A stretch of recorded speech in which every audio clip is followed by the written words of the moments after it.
If you just do it, you'll get sore muscles. But despite that, we are here with a returning guest. Hello.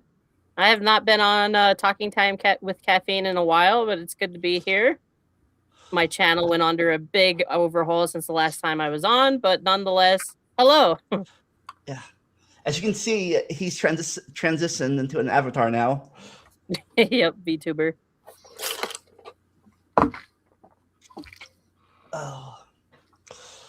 And of course, we have the good old reliable, if I get Snick. Well, I just got back from seeing Michael, and I'm like kind of falling asleep. So, A movie? yeah, the movie. Ah, That's why I had to start at 11 today. Ah, I see. It was a whole family outing, so. Was the movie any good at least? Well, what I typed up on Letterboxd, my step-by-step thoughts. That seizure warning was right on cue. This dad is major pain if he really was a frigid lunatic asshole. I'm kind of digging the musical stuff. Okay, this stopped having any kind of plot. This whole thing really is just a glaze for Michael Jackson.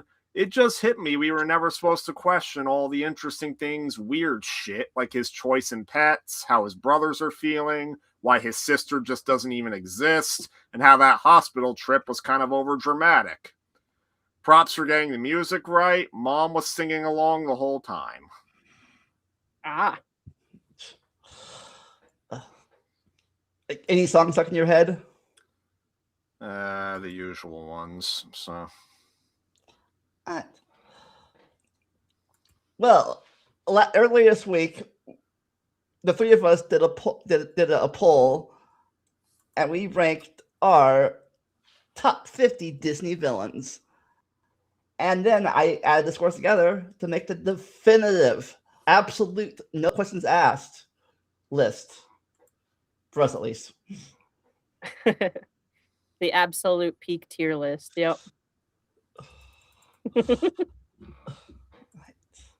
Some of these I have never heard of. Yeah, same. A fair good amount of them I've never seen either, so I kind of just went off the design if I like the design of the character or not. I've watched every single movie of these because I did my Letterboxd Disney binge a while ago, so I'm familiar with all of them to an extent. Well, almost all of them. There's, I think, one exception. Right. Let's see who's made the bottom of the list then. And that would be. This is the one I do not remember. Don't think I remember this one either. I remember Three Caballeros, the movie. That was during Disney's era of their package release movies because World War II was going on at the time. They didn't really have the time or resources to make a whole lot of feature-length movies, so they usually just did package movies where they did multiple in one. And yeah, I do not remember a damn thing about this one, so. Yeah, there do I. Just looks like Tom and Jerry. Probably they're from the same time period, at least the early Mhm. Tom and Jerry. Right.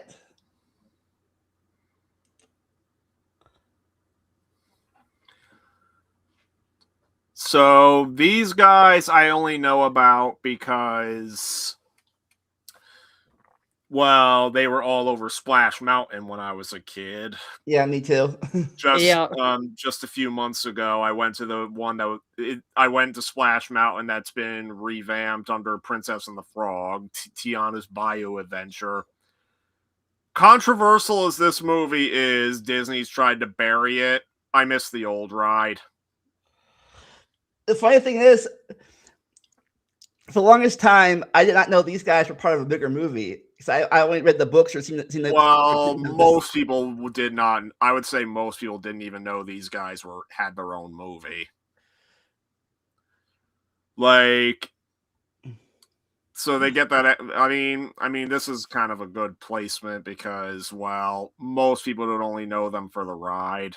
Like, Yeah. I mean, the movie has its unfortunate implications. Not really in their segment. It's more the live action segment surrounding it. But Yeah. yeah, I've never seen the movie, so I don't know much. Yeah, I me only know either. they exist. I don't know. Yeah, I said I only saw the short cartoon. I think a long time ago in the 80s or 90s, they had maybe cartoon shorts for these guys on it, or I read a book about it. Well, the Yeah, most I've seen of the movie is that one of the songs is in one of those Disney sing-along songs tapes. zippity doo dah. Not that one. It's the other one that would play on the ride. I don't even know what it's called. I only know what it sounds like, and don't ask me to sing it. I can't sing. I don't know either. I can't think of it now. All I know is zippity Yeah, I have doo no dah. idea. I just It's the remember seeing all I these can from the say is ride. it's the other one than Zippity Doo Dah. That's it. Yeah, but controversial movie for obvious reasons. I don't think you can see it. I think it's on You Disney can see Plus. it, but just not through legal means. Gotta go arg, I see. Alright.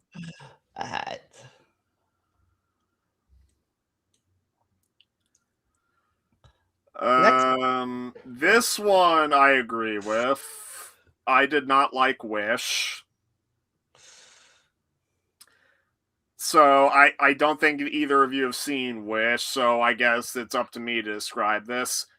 The reason I rank King Magnifico so low is because, well, Chris Pine really tries with the performance, and he's honestly the only memorable character in the entire movie. Everybody else is freaking bland.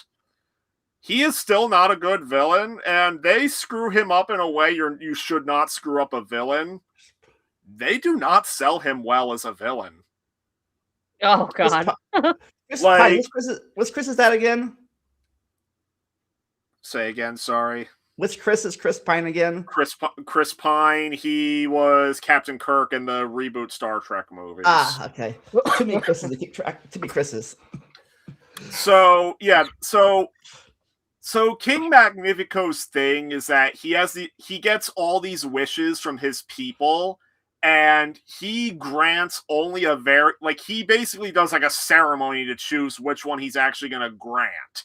And the big conflict of the movie is, well, so many people make wishes, and so many people make wishes, why can't we grant all of them? So he's supposed to be seen as an asshole because he won't grant every single wish given to him.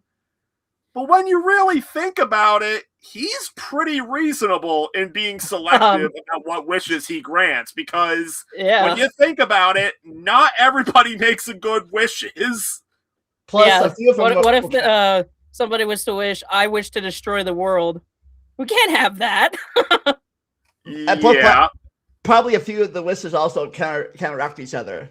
Yes, and he goes through a villainous breakdown, and he's the first actual villain that Disney had in a long time, and they screw him up. He gets a villain song, and it is probably the worst villain song of the entire Disney canon, because I've listened to it. It is it's supposed to be his villainous breakdown, he's going mad with power. It's happy, upbeat, sounds just like it belongs in a Lin-Manuel Miranda musical. Wow. It sounds like the tone of the song is the exact opposite of what it is supposed to be going on in this song. I don't think any other Disney movie has accomplished that. Being the exact a song that does it describing the exact opposite. Imagine Hellfire from Hunchback, and instead of being all dark and menacing and all that, or even Be Prepared from Lion King, imagine if they were happy and upbeat. That is what this song is.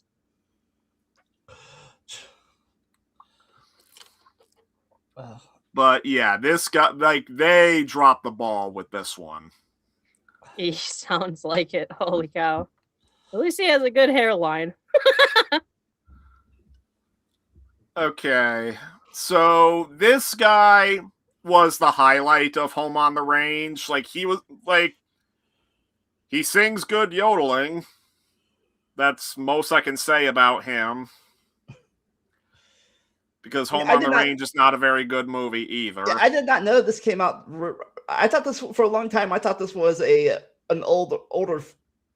No, it came out in 2004. Like, it was the last 2D animated movie they did before they almost exclusively switched to CG. Yeah, I thought this was like one of those from the Calabera era movie. Oh, no. This is new. This was relatively new.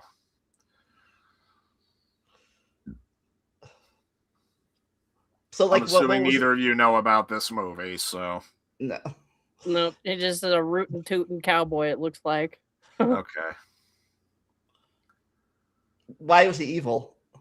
Because he bought up property, and he bought up, like, different farm properties and just, like, basically told them to piss off from their homes and everything. And, like, so basically, he was, like, he would take a disguise as, like, a rich businessman, but then he's really a huge outlaw that steals people's cattle.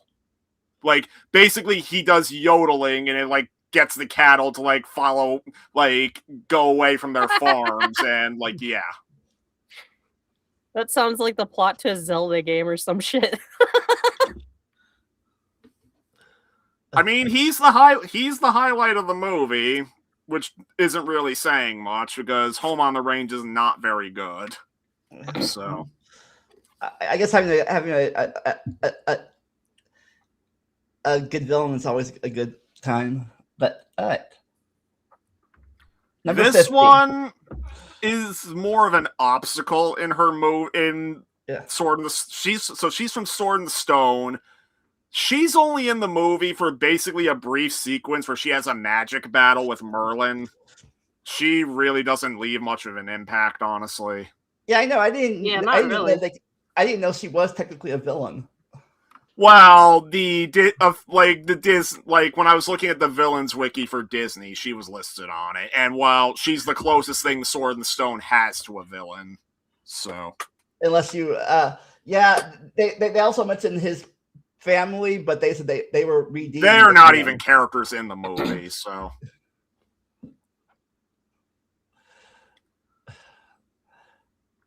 And neither is she, technically. But yeah, I used to love this movie as a kid. I mean, the movie was fine. Like, I wouldn't say it's like one of my I wouldn't say it's one of my favorites from the Disney lineup. I mean, it was fine. Mm-hmm.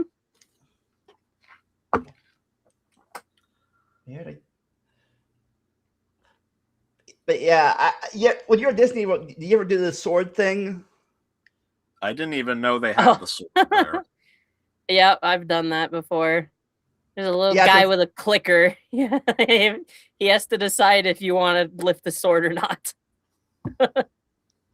Yeah, it's from the it's from when the carousels in Fantasyland or whatever. Yeah, I had no idea. I've gone to Disney. I don't even know how many times over the years, and I didn't even know they had that there. Yeah. Usually the little kids pull. If you're a little kid, they pull them up. Yeah, they'll usually press the little clicker. That makes sense. Yeah. There was one time that a guy actually ripped the freaking thing out of it and broke it.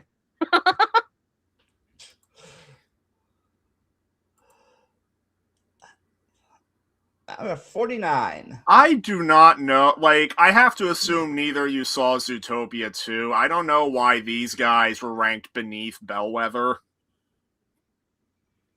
Yeah, I definitely haven't seen the second movie. I haven't seen it the first movie at least, and I like that one.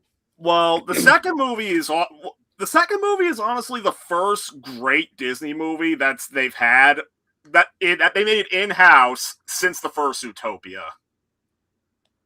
So I'm gonna have to describe. So basically they're a crime family, and like they frame like the main characters, and like they're on the run for the movie. And basically what they did was, so Zootopia 2's plot is that basically they learn how Zootopia was actually founded by reptiles, and the Linksley family's ancestors basically cheated them out of their land and sent them packing.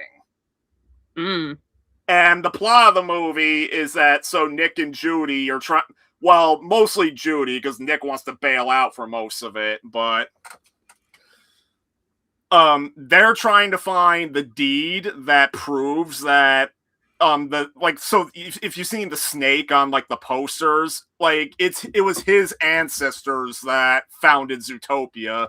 They're basically trying to find the deed that proves that his family owns it. Ah. And yeah, I did see the snake.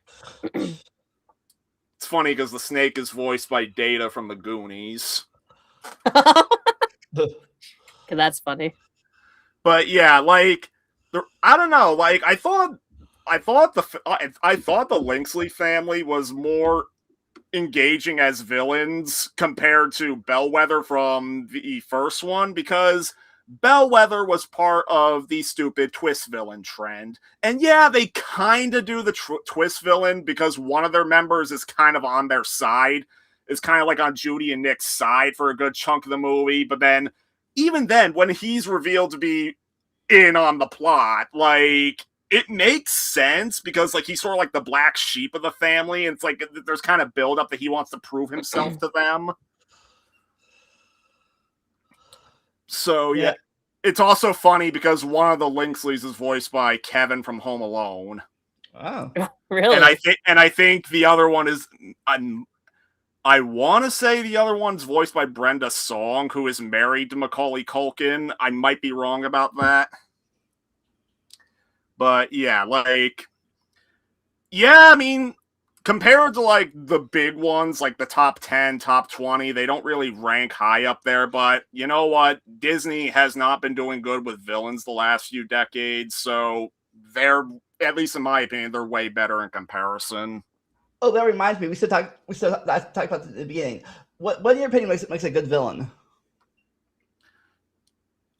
For me, a lot of it has to do with the design, the personality, like exactly what they do as villains, I guess. Like, yeah. Yeah, I can say much the same.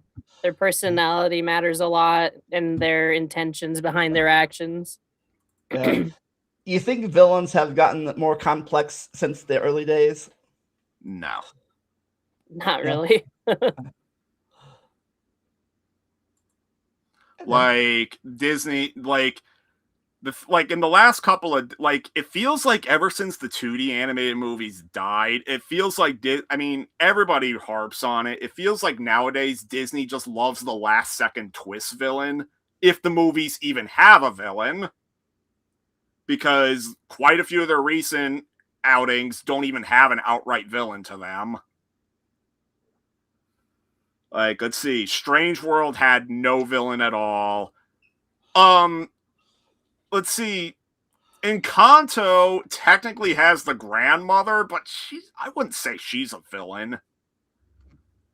Let's see, Raya and the Last Dragon had like the drone, and then the first Moana had I think it was Taka, that was the name. But they weren't really villains, more they were obstacles. And let's see, then... Oh, Moana 2, they were making a big deal about like this bat lady. She's not a villain. Yeah, like, Disney has not been doing good with them lately. So hopefully next one, number 48, will be an improvement, and that would be... No. The Ringmaster. Dumbo is already a movie I'm not too crazy about. Like, the live-action remake is one of the worst of the live-action remakes, but even the original animated movie, I don't have very strong opinions about, and I don't even remember this guy. Yeah, Dare I say, as much as I hate the live action remake, Michael Keaton had more of a presence than this guy does. Apparently, his villainous thing is to make Dumbo a clown. Yeah, I don't get it. I mean, it's a circus movie, so his role makes sense, but he's not very memorable. I don't know anything. Yeah, people remember the Crows more than they do him, I think. Oh, and they remember the Crows because they're kind of racist stereotypes, but whatever.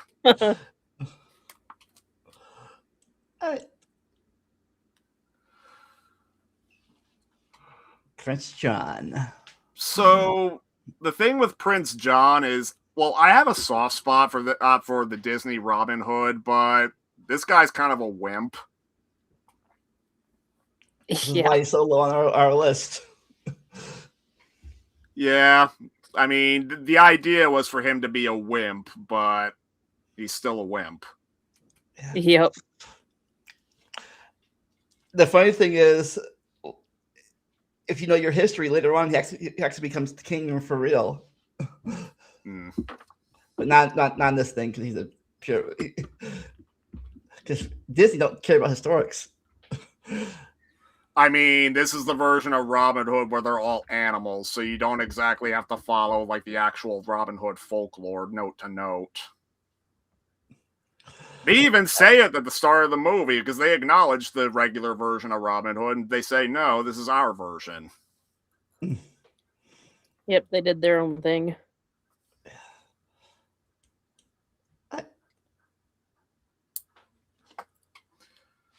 Atlantis, the Lost Empire. So, a friend of mine compared this guy to Stephen Lang from Avatar, and honestly, the comparison is pretty apt.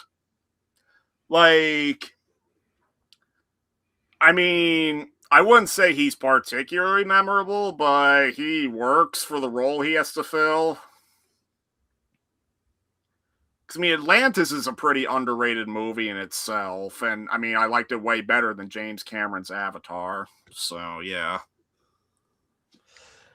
He's got a sense of humor, like, there's this one scene where they crash, and then there's this one scene where they're trying to make their way to Atlantis. They crash into a dark void, and then he lights a match, and he's like, okay, which of us is not dead?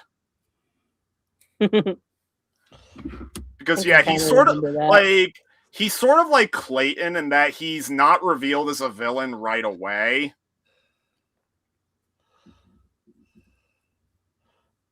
Like, it's only when it's made clear that he wants money and fame out of Atlantis. Really? Clayton wasn't. I guess Clayton wasn't revealed as. It's been a while well, Clayton's not an outright villain at first, but like, yeah. Even if he's depicted as wanting to gain something out of the jungle, but yeah. Speaking of, back to Robin Hood again. So this guy is more serious than Prince John is, at least. Like, you actually go around seeing him conning like the villagers for like taxes and whatnot. Like, he actually takes a bit more of an active role in screwing over the villagers. Yeah, I think in some of the adaptations of Robin Hood, Prince John even a thing, but he always is. The sheriff of Nottingham. Yeah, or other, I forget. Yeah. Yes, there's always an issue, but sometimes John isn't around. Sometimes there's a baron or a duke or somebody who's I forget who. But yeah, here he is robbing the church of the tithes. It's a big old scammer. But yeah, is he a wolf or a badger or what is he? I don't know. I don't know. It looks like a bear to me.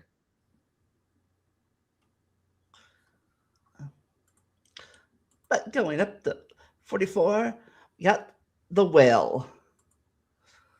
So Monstro, I remembered watching an analysis of all the villains from Pinocchio, and he kind of made a good argument because he did not acknowledge Monstro as a real villain. And the thing with Monstro is that he's not so much a villain as he is a final obstacle. His evil act was he's hungry. Gluttony. Oh no. And it's interesting because the whole reason why he had to bring up that monster that he didn't consider Monstro a villain is because, well, of all the so like if you count Monstro as a villain in Pinocchio, he is probably the only one who faced any kind of punishment, and even that's debatable. Because that's the key thing with Pinocchio. All of its villains basically get away scot-free. And that's one of the things that makes Pinocchio pretty unique, in that it shows not every villain gets punished for their actions. Yeah, another thing was, I think I could be wrong, but when I look it up, this movie had the most villains of all the Disney movies. Yeah, if you count Mount Monstro, there's 4 of them. And even without Monstro, there's still 3. Well, technically 4, because one of them's a group, but... Yeah. Well, yeah, he looks... Here, I guess he looks scarier in the 30s than he did, or 40s, whenever it came out, than he does on the Kingdom Hearts game. Well, he looks monstrous here.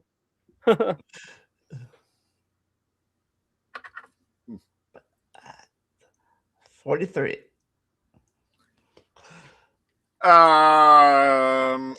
Lady and the Tramp is another Disney movie that I don't hold in super high regard.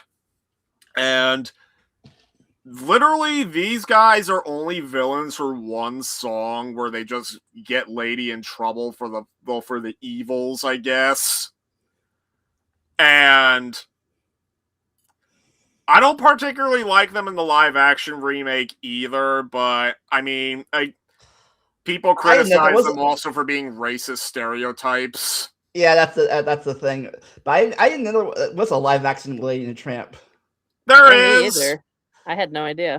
It was a Disney Plus exclusive, and it's not one of the worst live-action remakes. I mean, actually, for the first half of it, it was, because literally the first half of the movie is cringe humor incarnate. Oh. Like, so this song sequence that the cats are in the original, they're going around destroying things and Lady's just silently trying to stop them.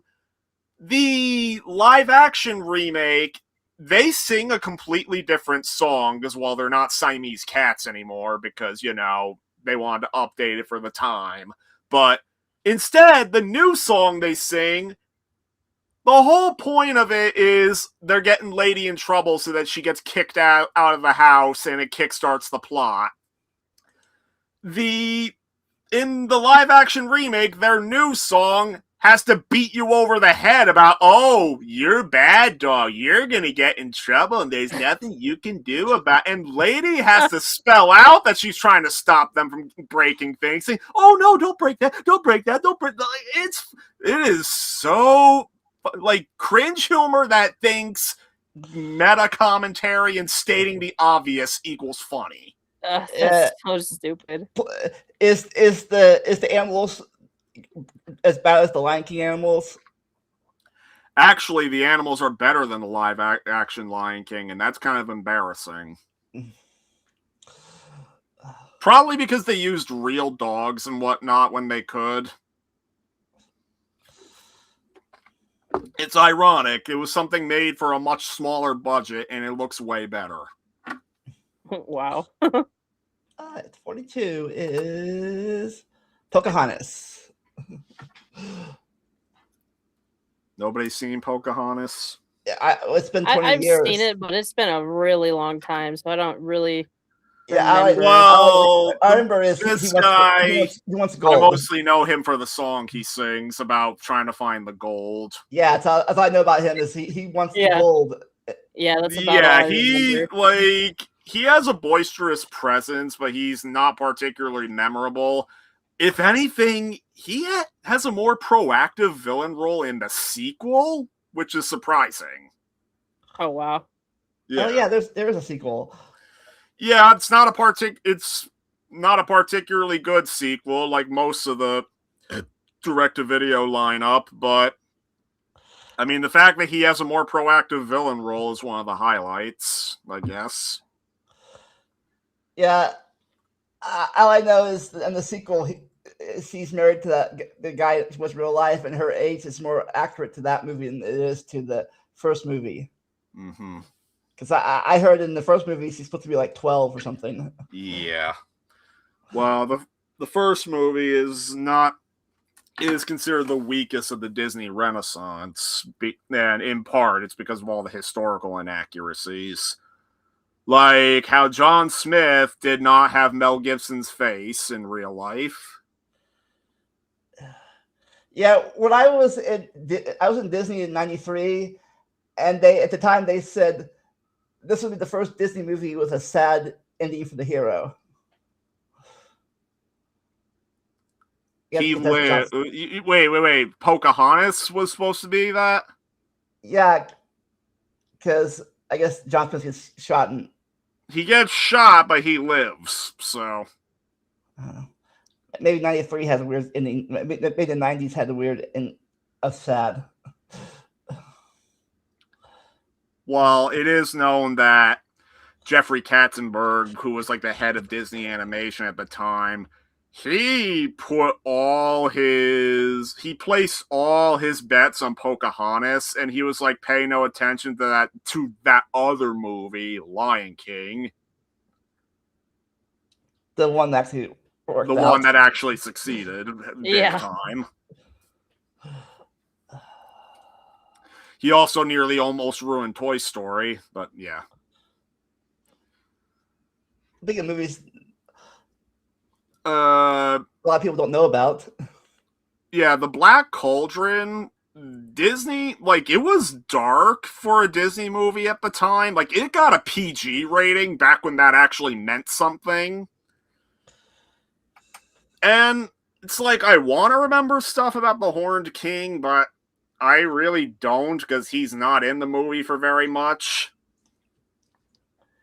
Yeah, I think more people remember it for the princess, and that never was. She's not one of the Disney princesses that people recognize. Yeah, Disney was still in the middle of their first dark age at this time. Like, they were still kind of lost without Walt Disney himself. So, yeah, I think in this movie, it did just kind of hit me. This was the first Disney movie I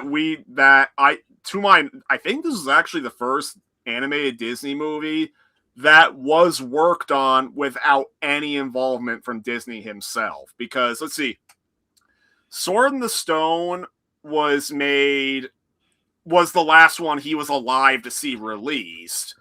Jungle Book was the last one that he completed, though he died before it came out. Now, let's see, things like Aristocats and Robin Hood. It's known that they were like in early pre-production for those when he passed. That'd be those are Bronze Age movies, I think. Yeah, and then let's see. Many Adventures of Winnie the Pooh was made up of a lot of Pooh shorts that he did help work on. Then Rescuers and Fox and the Hound, it is known that he had the ideas for them in his head, but yeah, like that's as far as he got before he passed, and then they were worked on by different people, but yeah. Yeah, I did not know Rescuers was considered the Dark Age movie.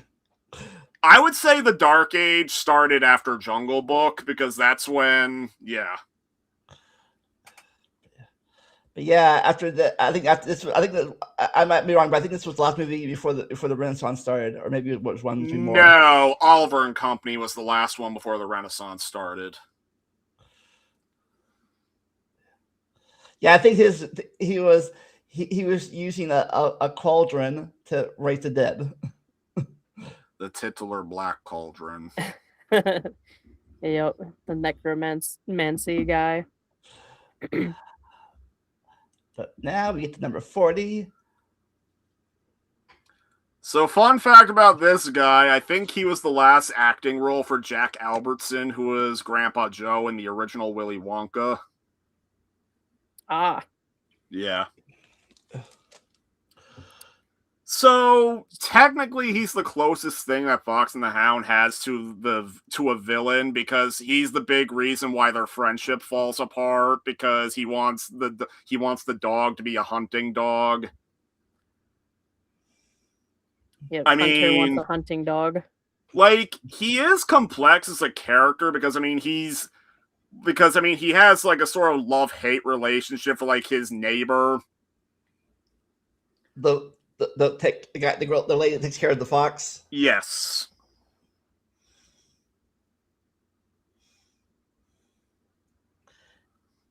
Yeah, I think does the one dog die in this movie? I forget. Well, he has an older dog who like teaches like the younger dog. That dog is technically the secondary villain, but like I think his name is. Wait, what was I forget the name. God damn it. I gotta look up my. Yeah, I just need a moment. Yeah. And if Letterboxd will load. Okay. Okay, so the older dog is named Chief. Yeah, Chief. And this is actually one of my problems with the movie. Chief gets injured at one point, and that's what like drives like the final fight at the end. However, it is only an injury. I think what would have made it stronger is if Chief actually died. I thought he did. Yeah, I thought he did die. Well, Yeah, the thing is, I I think thought the so, idea too. was he was supposed to die, and in fact, he does die like in the original book. But then I guess the censors at Disney are like, oh no, we can't have a death. That didn't stop them in other movies, but okay. Because they were having a soft spot because it was a dog. I guess. He's angry because I think he's angry because he got his picture taken in his underwear. Mm-hmm. He's angry because people think he's Grandpa Joe, but okay.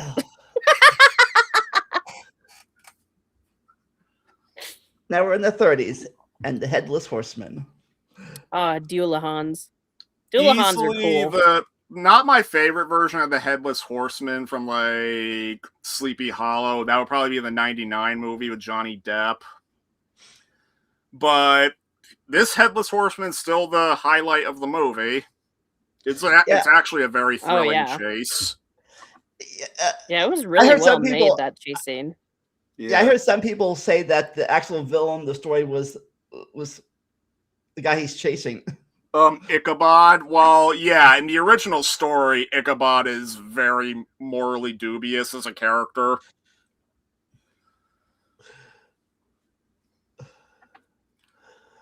I mean, this movie is easily the best of Disney's package movies from the 40s. But yeah. Yeah, I think I remember Mr. Toad when I do this part of the movie. Because the Mr. Toad part is memorable in its own right, but I mean, I like the Ichabod part well enough too. Maybe my mom just skipped over this part when I was a kid. I wonder why. Too spooky, 5 me.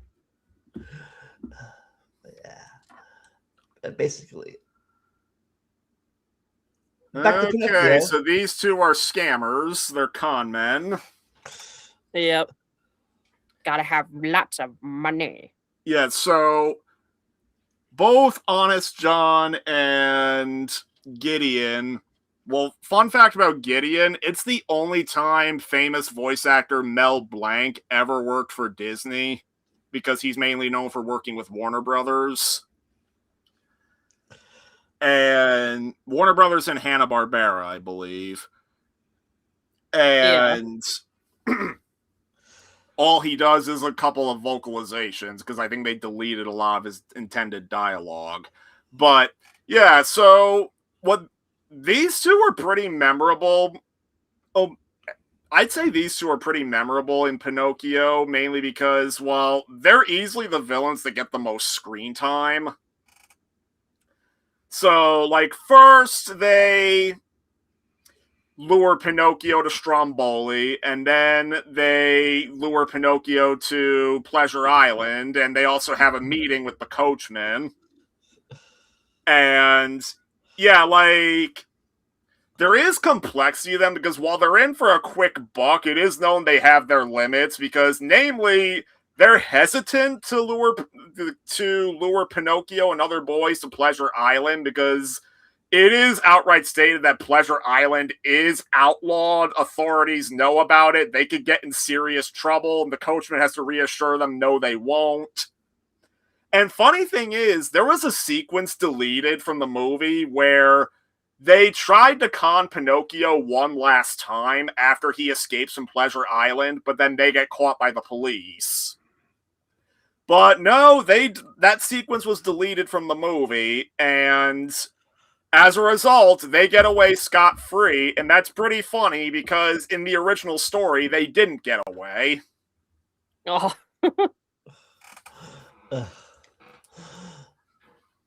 Need to book them. Yeah.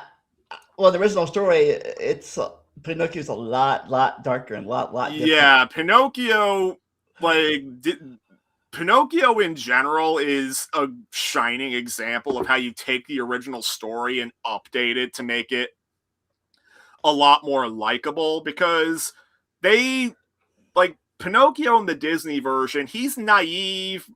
Like, he's well-meaning, but he's very naive, too easy to trust, and, like, I mean, well, he's learning everything. Like, he's learning how the world works for the first time. In the original story, he's a huge jackass. Yeah, and they made it worse again in the remake. Well, the remake's problem was that they made him into too much of a good boy. Like, basically, the whole point of the original movie is that he's supposed to learn, like, good morals and everything. Like, he's supposed to learn not to give in to temptation and all that. He already knows that from the offset in the remake. The only reason we go to all of, like, the big set pieces is because he's basically forced at gunpoint, too. Wow, like, is it Pleasure Island when you're forced to be there? No, how he goes to Pleasure Island in the remake is literally the coachman shows up out of nowhere, scoops him up into his caravan. It's like, you're coming with us to Pleasure Island. And they delete Honest John and Gideon from that part of the remake, and Pinocchio's just like, okay, I guess I gotta go to Pleasure Island. And then, like, to get on topic with, so Honest John and Gideon's scene in the remake, like, they're trying to convince him to go to Stromboli, become an actor. And in the original, the whole point is Jiminy's trying to convince Pinocchio to go to school instead. And at first, so in the original, he's like they're trying to get him to be an actor. Jiminy shows up, has a sequence with Honest John and Gideon, and he briefly convinces Pinocchio to go to school. But then Honest John and Gideon quickly catch up. They're like, no, be an actor instead. And Pinocchio just kind of naively goes along with it. He didn't learn anything. And Jiminy, of course, has to chase after him for it.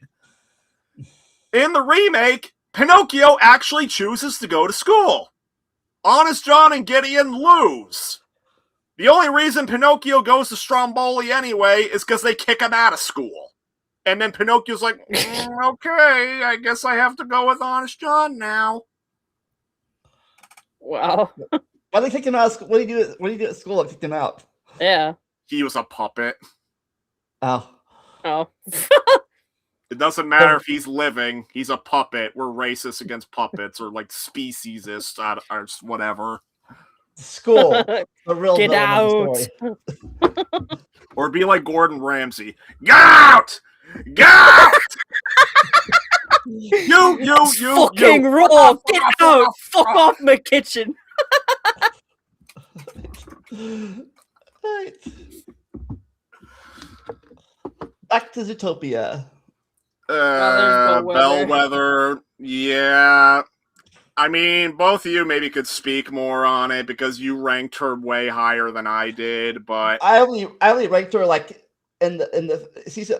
I ranked her in the 50s. I hadn't seen the movie. well, I have. I just thought like because like it does follow the trend of twist villains, but I just thought it was kind of fitting. It was like kind of like a wolf in sheep's clothing type of situation, and I kind of appreciated that aspect.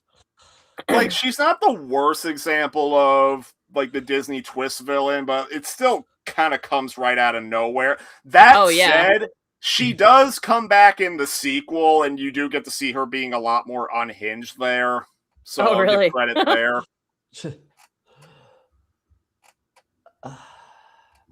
That's pretty much all there is to say about her. Pretty much, yeah. It was like last second when it got revealed, so yeah, basically the end of the movie, practically. Yeah, it's basically the last set piece. But anyway, Long John Silver from Treasure Planet. Now, this one's very debatable because officially he is the villain of Treasure Planet, but he is very, very morally complex. Like, he's almost like a father figure of sorts to like the main character of the movie. But he does betray him at one point, and he leads a mutiny on the expedition to the titular Treasure Planet. So does this movie follow the Treasure Island? Well, yeah, it's an adaptation of Treasure Island, just with a sci-fi setting. Yeah, the robo arm is neat. Yeah, Treasure Planet's a very underrated movie. This was in between. This was in the 2000s, right? Yes, 2002. Like after the Renaissance, but after the Renaissance, but before the CG takeover.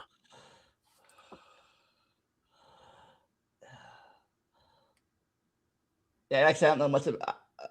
I think I stopped watching Disney around this time for a while. So well, Treasure Planet is one of the more highly requested movies to get a KH World, and I agree with that. Yeah, that would be pretty cool to see. Yeah. Since it's a planet. Yeah. I really need to play those games. Okay, the big reason I rank this guy pretty high is because Vincent Price is his voice. That, and I thought Great Mouse Detective was pretty fun as a Sherlock Holmes style movie. Like, to the point where I am kind of sad that's one of the only Disney movies that never got like a proper follow-up, like in sequel or TV show, because they were kind of ripe to tell more stories with it.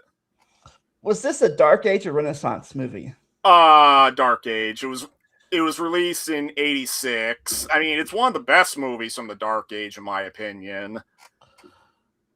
Yeah. And the thing is, it's best while Black Cauldron had its own sequence and it came out first. What the big thing this movie is known for is it's the earliest usage of CG in a Disney movie. Specifically, it's for the climax in Big Ben. Like they use CG to animate like all the gears in the clock tower, and it surprisingly holds up. But it's CG done right, not CG for the point of CG. Yeah. Yeah. Kind of like how people still praise the original Jurassic Park for using CG to enhance the dinosaurs instead of having them fully, like in Star Wars. Mm-hmm. It's just use CG to enhance the scene, not to fully make it. Period. But yeah. Yeah, a mix of practical effects and CG can look really good, and I do appreciate it when you see that kind of a thing. So, what was his villain? What was his villain act here? I kind of forget. I'd have like mainly I just know he has a pretty brutal fight with the main character at the end. Yeah, from this, I guess his villain is he wants to be king of Mouse England. He looks like a king, all right. He's got that bling bling.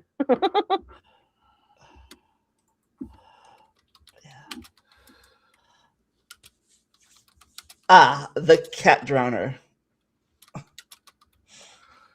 Yeah, this guy I didn't think was particularly memorable. Like he's kind of understandable in being mad because the whole reason why he does his evil plan of trying to drown the cats is because the old lady that he serves, when she dies, she left her entire fortune to the cats. And in his mind, you can think he's perfectly reasonable. What are cats gonna do with all that money? Yeah, seriously. You can see where he's coming from with that being said. Order a cat get all this money. Order a lifetime supply of fish, mouses, and birds. A lifetime supply of wet cat food. Only the best for the master. Mm-hmm. It just reminds me of that one scene from Willy Wonka where the guy's using the machine to try and figure out where the golden ticket is, and the machine tells him, "I can't tell you, that'd be cheating." And then he tries to answer, I'm going to tell the machine, if you tell me where to find the golden ticket, I'll gladly share with you the grand prize. The machine spits the response back, what would a computer do with a lifetime supply of chocolate? I'm now telling the computer exactly what it could do with a lifetime supply of chocolate. Yeah, I think in the will of this movie, I could be wrong. I think in the will it says if the cats die, he gets everything. So he's like, okay, I'll kill the cats. I'll help speed that process along. I mean, he could try to wait like 10, 20 years or so, but yeah. I mean, he'd probably be in charge of the house using their money, but yeah, he could be. I guess it is what it. I mean, Aristocats is not a movie I hold in very high regard. I mean, maybe I would if I was a cat person, but eh. Yeah, I guess he could have been the what's the word? What's the caretaker? Like he controls. He's the money controller. Yeah. But sometimes that makes sense. Sometimes that has all the power. Sometimes that's more power than people who actually own the money. Like the trust fund babies. The person that actually controls the trust fund has the real power. But yeah. So Chernobog is mainly just a sequence in one of the Fantasia shorts. I mean, he's probably just all he really is basically the devil. I guess you could say. Like, he's mainly known for his imposing look more than actually doing much. I mean, I think he has more of an active part in his appearance in the KH games, but yeah. I think he appears twice. Once in the final world of KH1, and then once in Riku's story of Dream Drop Distance.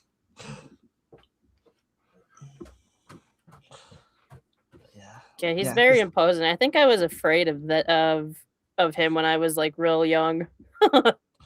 Was he in the 2000 version or just original? You know, I can't quite remember. I guess I could look that up, huh? Look stuff up. Yeah, Google.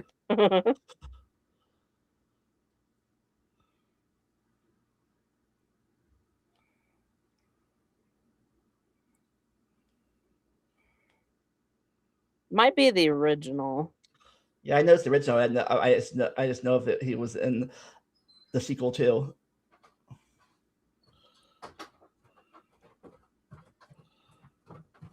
Mr. Google's not very helping. It's pretty much just saying the original. It says nothing about the other one. Oh, Could be wrong, but that's that AI overview, so.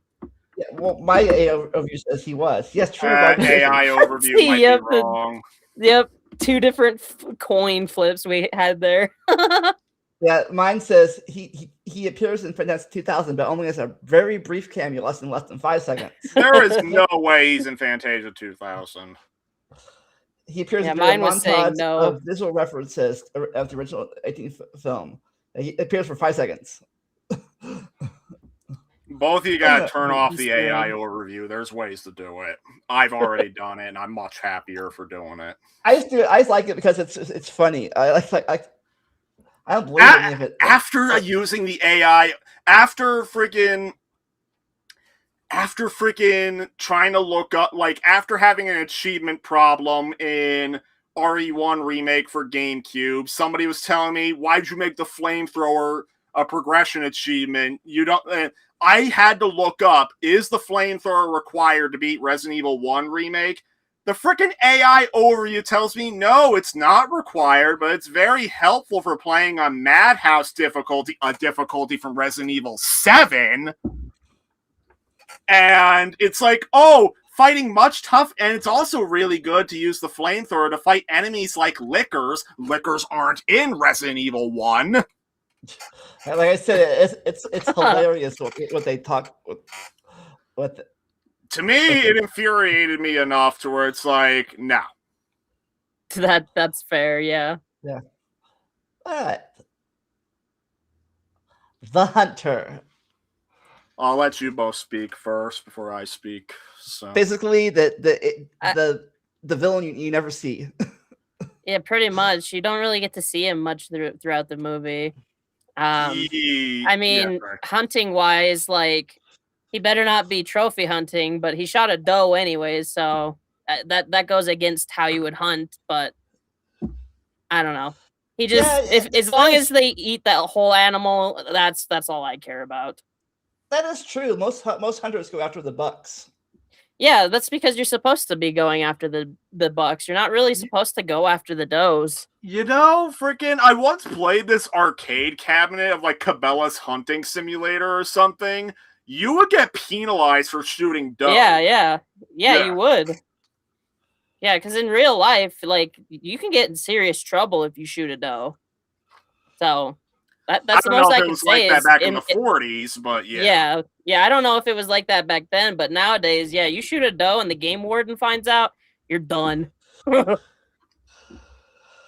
Probably same goes for fawn, I'm guessing. Oh yeah, pretty much. Yeah, I didn't rank the hunter in Bambi all that high, mainly because they're not really a villain. They're just an obstacle. Pretty much, yeah. Like, they only exist just to drive the plot, which in this case is the whole Bambi's mom death. So, what, in your opinion, what's the difference between a villain and an obstacle? An obstacle, I define the difference between a villain and an obstacle is when the obstacle doesn't really have a personality. Like, we don't see the hunters. We don't know what they're thinking. We don't know their mentality for it. Their only purpose is to just fire the shot that drives the plot forward. Monstro, I consider more an obstacle because it's just Monstro's just a wild animal trying to eat. Yep. And then I would say, like, the drone from Raya and the Last Dragon, it's basically all it is a plague that turns people to stone. They're basically just a plague that turns people to stone. Then Taka from Moana is like I forget exactly what, like, it's like a volcano god or something that is just that the last obstacle that Moana and Maui have to face. At least that's what I remember. It's been a while since I've seen Moana, so I don't remember it. But yeah, like, basically it's when they don't really have a defined personality. Yeah, Glitz Soul on Twitch says it's usually a moderate fine and possibly suspension of hunting license, but depends on the species of the doe and location. Yep. But yeah, was this the first death in a Disney movie? No, because the evil queen dies in Snow White. Oh yeah. Okay, let me rephrase it. The first death of a good guy. The first death of a good guy. Thinking. Well, technically, Pinocchio and Snow White die in their respective movies, but they come back to life. So I guess you could say this is the first one that sticks.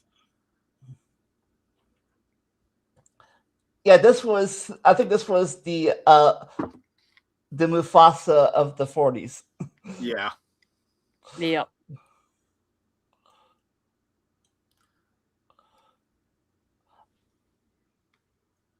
The Rescuers, Madame Medusa. So, Madame Medusa is easily the weaker of the two Rescuers villains, but I mean, she served her purpose to the plot. And the thing when I saw the first Rescuers is I wasn't expecting to think much of it, but I thought it was a cute movie that had a nice premise. So, yeah.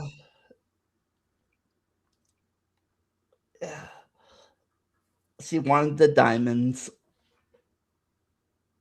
Money. Yeah. Yeah. Did she hide the diamond in the bear, or did the little girl have the diamond in the bear? It was the little girl that had the diamond, I believe, and that's why she kidnapped her.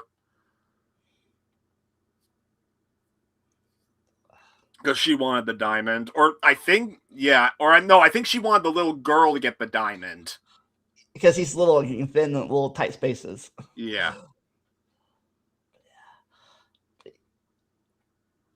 Orphans. They're good for getting good for mining. All right, wait. Top 30. Another twist villain.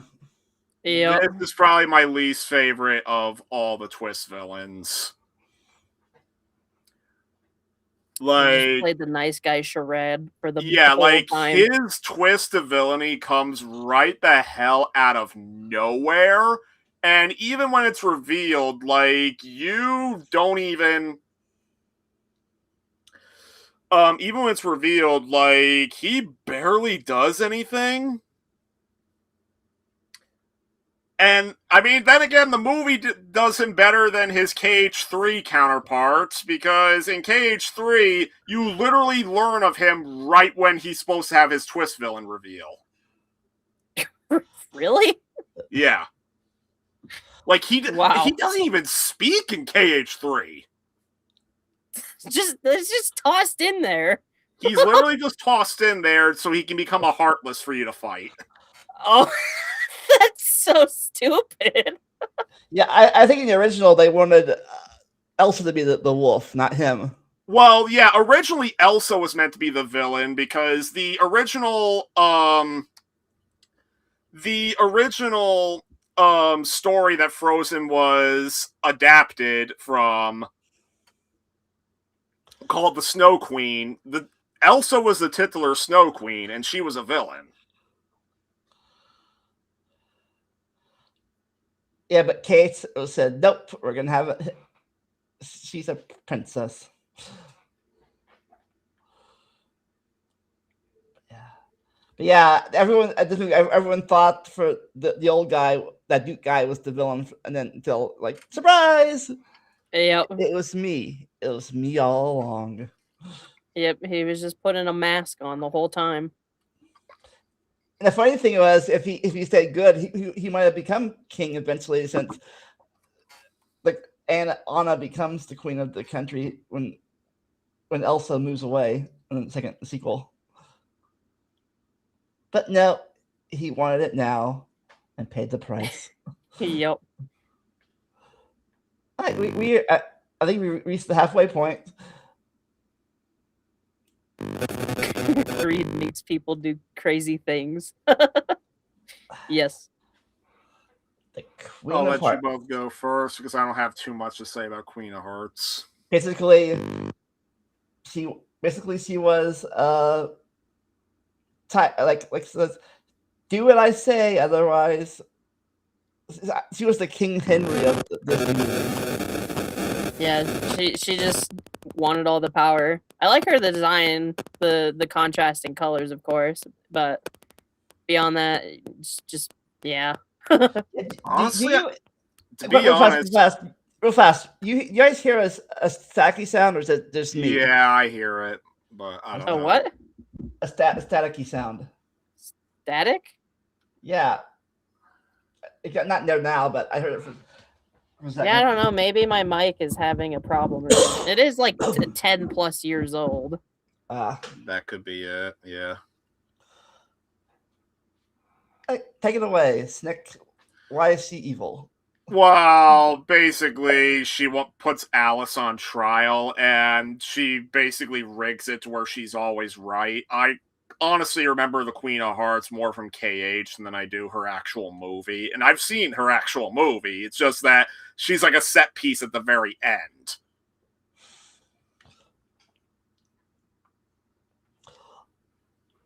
Off with her head. You know, I didn't even know until we saw. I didn't know there was a King of Hearts for a long time. I forgot there was a king in the movie. I forgot about that too. If that's the case, yeah, there's. Or maybe he was just in the book I read. But yeah, there was a. I think there's a king in this movie who's really short, a short. He was shorter, like a little short guy. I don't quite remember.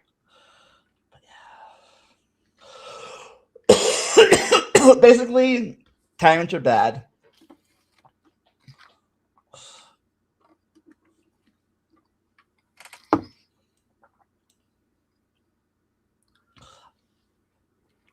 Sabor. Yeah, Sabor is another villain I would classify more as an obstacle than an actual villain. Like, I'm pretty sure Sabor is female.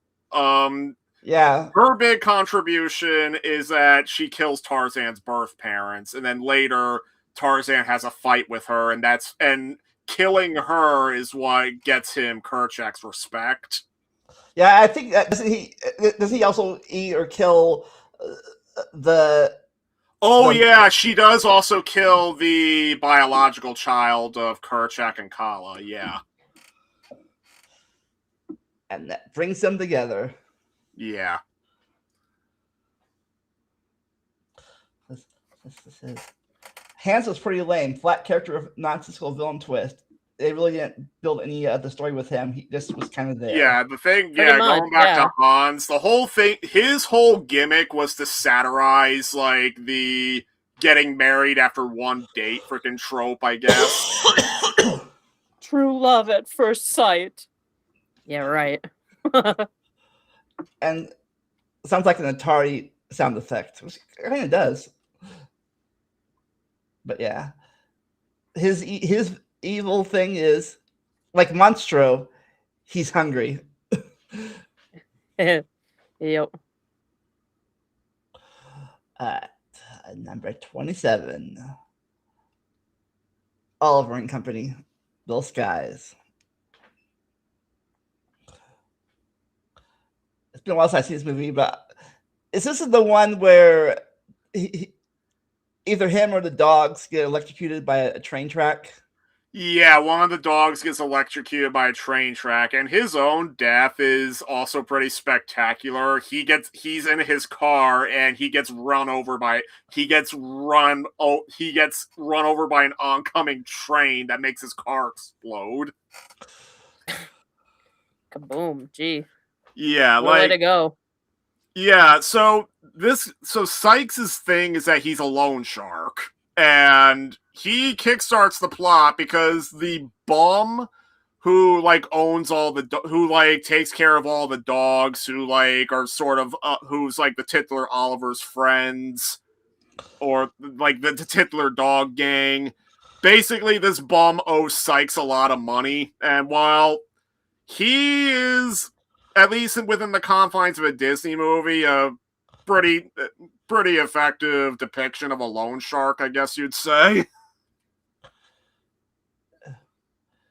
Yeah. Why does he kidnap the little girl in this movie?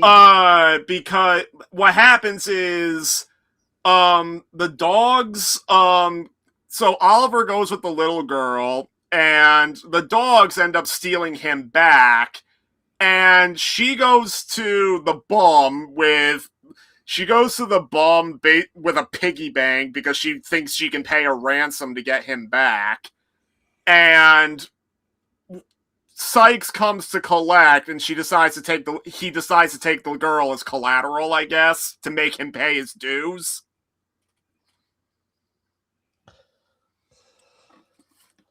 Because she does come from a rich family. Extortion, basically. Yeah. Yeah, I think people remember this movie very much because it came out around the same time as the first Land Before Time movie. Yeah, it was funny because Land Before Time crushed this movie at the box office, and it was kind of the kick in the pants Disney needed, and that's where the Renaissance began. I watched a lot of this movie as a kid. Most of my memory of it was being really upset by the first 10 minutes, because the first 10 minutes of the movie is basically Oliver being kicked around like a football. Yeah, I think I saw the Land Before Time rather than this movie back in this came out. Same. I think that's what I saw instead. It's funny, to this day, I still have not watched the first Land Before Time to completion. I think it's a movie I have seen the completion. The only Land Before Time I watched to completion that I can remember was one of the sequels. I did not know that there are that many sequels to that. Yeah, there were 13 of them, all direct to video. There was even a TV show. I remember that. Yeah, I remember the TV show. 13, that's a lot of sequels. And, I mean, obviously, none of them are particularly good, but yeah. Number 26. The bowler hat guy. Surprisingly complex for a villain, actually. Yeah, there was a lot going on, like with him being controlled by the hat and whatnot. He's not controlled by the hat. So Bowler Hat Guy's backstory is, the big twist is that he's revealed to be Lewis's roommate. Yeah. Like, he's the future version of him. Basically, I mean, he's a little cartoonish because, I mean, the movie is kind of zany. Basically, he wants to ruin Lewis's life because he ruined his, because he got a little too hung up on... So basically, Lewis was keeping him up all night working on his memory scanner invention, and then he goes to do the big ball game, and he fell asleep during the game, so he didn't catch a ball that could have won them the game. And even though everybody gets over it pretty quick, he holds a grudge for 20 years. We lost Nick. He holds a grudge. Now I'm kind of remembering more. Yeah, he holds a grudge, and then what happens is the Hat comes to him, and they bond because, well, the Hat has her own story. Yeah. But, yeah, they bond, and they decide to... They come up with a plan to ruin his life, so they want to go back in time and take credit for his memory scanner invention. And, yeah, like, the whole thing... But then, when the Hat's own plan, the Hat's name is Doris. Yeah, we'll get to see some. Yeah, Doris has her own entry on here, but basically, when Doris enacts her true intentions, the thing is, what Doris ends up doing, the bowler hat guy didn't really want. All he wanted was to ruin Lewis's life, not what Doris wanted to do. And then, like, what happens is when Lewis sets things right and he shows the bowler hat guy what Doris did, he feels genuinely betrayed, and actually we find out just how lonely and lost in life he is, because Lewis tries to give him a happy ending by making Wilbur accept him into the Robinson family, but no, bowler hat guy walks away thinking he doesn't deserve it, and like he genuinely doesn't know what he's gonna do, and he just walks away lost. But luckily, time travel's a thing. Lewis ends up waking him up at that ball game, and he catches the ball, and he gets adopted and everything. So he basically gives him a better future. Yeah. Glitz says bowler hat guy is one of my favorite villains. He isn't truly evil, just misguided. And since he was abandoned at the orphanage, was never taught responsibility, and essentially had the mindset of a child in an adult body. I mean, honestly, he's one of the reasons why I think Meet the Robinsons is pretty underrated as a movie, because I remember once kids in high school laughed at me for liking the movie. So... It is a good movie. I enjoyed it. It was mad disrespectful that... So Wish has this thing where in the credits for Wish, they show like artwork of characters from every Disney movie. Well, almost every Disney movie. Like they show them like they use like wishing stars to like draw artwork of all the characters from what's supposed to be every Disney movie ever released. They skip 2 movies. They skip The Rescuers and they skip Meet the Robinsons. Oh, weird. And it's weird because it's like, oh, maybe they exclude them because they're old shames for some reason. One, how is Rescuers an old shame when it's got a sequel? And 2, you skip Meet the Robinsons, but you include Dinosaur and Chicken Little. Wow, what the heck? Like, Chicken Little, I guess, makes a little sense, but you included Dinosaur. Yeah. Which isn't even part of the canon in Europe. What's by the way, those 2 movies aren't even on this. The 2 movies are on this list. Yeah, because Dinosaur has like these freaking evil dinosaurs that are just obstacles. And yeah, Chicken Little has the aliens, but they're not really villains. They're just looking for their lost kid. And honestly, the townspeople are more villains than those stupid aliens. Well, no, the aliens aren't stupid. The stupid townspeople are more villains than the aliens are. Because those idiotic townspeople are one of the reasons why Chicken Little is one of the worst of the mainline Disney movies. Anyway. All right, number 25. The other rescuer. Yeah, McLeach, he's pretty fun as a villain. Yeah, I saw this movie at the theaters. Yeah, like he has a much more outright imposing presence in the movie. Like, I think he's after a condor, I think, or a big bird. He's basically like a hunter, like he's like kind of a poacher. And somehow this little kid can get him the bird. for some Yeah, reason. mainly because the bird actually listens to him. Okay, that's why.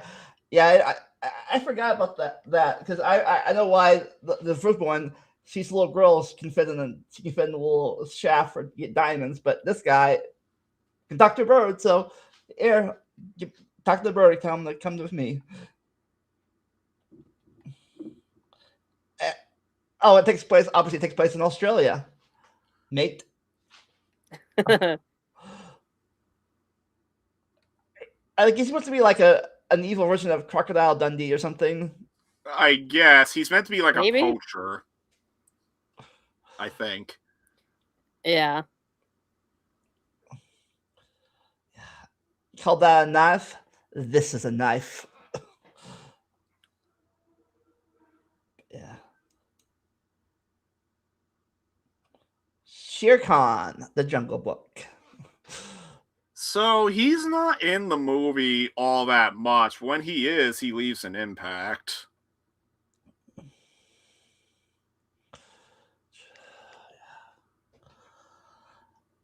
I remember him more in Tailspin than I do this movie.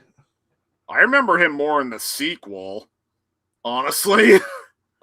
And he's one of the best parts of the sequel.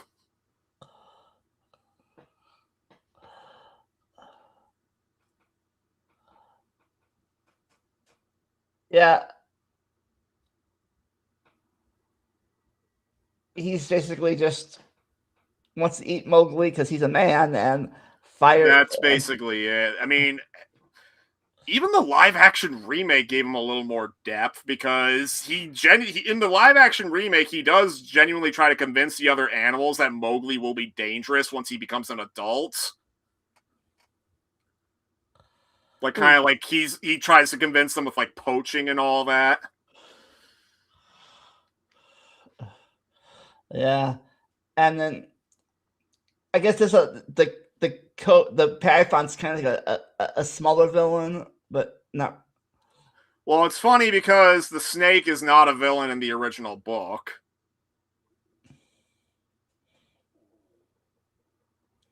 Yeah, I just remember him of the hypnotic eyes. Yeah, that's the snake's big thing. Yep. And then I think in the sequel they had the vultures. No, in the sequel, no, the vultures were in the original and in the sequel. They were not villains. Oh. It was just Shere Khan in the sequel. Voiced by Tony Jay, which was actually a pretty good choice. It's funny because Mowgli in that movie is voiced by Haley Joel Osment. He sounds exactly like KH1 Sora in that movie. Oh, wow. And then his love interest in the movie, like that girl that he follows to the man village at the end of the first one, she has like an actual character in the sequel. She's voiced by Katara from Avatar. The animated one, right? Yes, the animated one. All right, yeah. All right. Big Hero 6. Robert. I still feel cheated that they didn't have this guy in KH3. Oh yeah, because I think this KH3 takes place right after this movie or something. I think. Yeah, I don't get why some movies in KH3 didn't just adapt the movies and they were just kind of half-ass sequels to the movies. Oh, weird. Yeah. Well, maybe they were just rushing to try and get the game out or something. Or maybe they were misguided criticism from fans that didn't like that some of them were adaptations of the movies. Maybe. Well, they did a half-ass adaptation of Frozen, so they did. And it's weird because Monsters, Inc. was like a half-ass sequel to the movie, which made no sense because it's like, it felt like during production, they wanted to do a straight-up Monsters, Inc. adaptation because they wanted to adapt Mike and Sully trying to get Boo home. But then, out of nowhere, they made it a sequel, so they inserted all these references to Mike saying, "Oh, but we don't do scaring anymore. We don't do scaring anymore." if you don't do scaring anymore, why's Boo with you? Because her door was shredded. And she's still, and it's like, yeah, the movie ends with Mike fixing the door, but it's implied a lot of time has passed and Boo is a little bit older. But no, in KH3, she's the same age she was for most of the movie. So it's like, how the hell, and why is Boo in Monsters Inc. with them, openly visiting everything when she shouldn't be there? That's weird. It's like they should have just made it an adaptation of the movie. Yeah, in that case, that just makes no sense. Yeah. So speaking of movies, this guy kills. If I don't know, it was an accident, either accidentally or on purpose. I think like he meant to sabotage like the lab, but I don't think he intended for Hero's older brother to die. Yeah, I don't think that was intended. Yeah, he didn't intend for Hero I think the idea is that he wanted to open a portal to that dimension where his daughter was trapped. And it failed and the lab blew up and he did not so the whole reason Hero's brother dies is because Callahan's still in the lab and he wanted to save him. Yeah. And that's the big reason why Hero gets mad at Callahan later on, because basically his brother died for nothing because Callahan was in there on purpose. But yeah, Callahan didn't intend for his brother.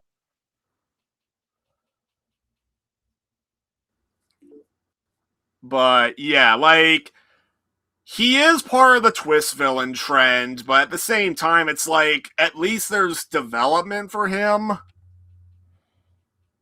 Yeah. Was he around the whole movie, or he appeared at the end? No, because I think they imply that he died in the explosion. Ah. Yeah, I just remember him popping up near the end. Yeah, like when they he's in the movie, but like he wears the mask for a good chunk of it. Like you don't find out it's him until towards the end. Did Hero or his brother create the nano part? Hero. Yeah, his brother helped him, I think. Yeah, but his brother created Baymax. No, his brother created Baymax. Yeah. The medical robot.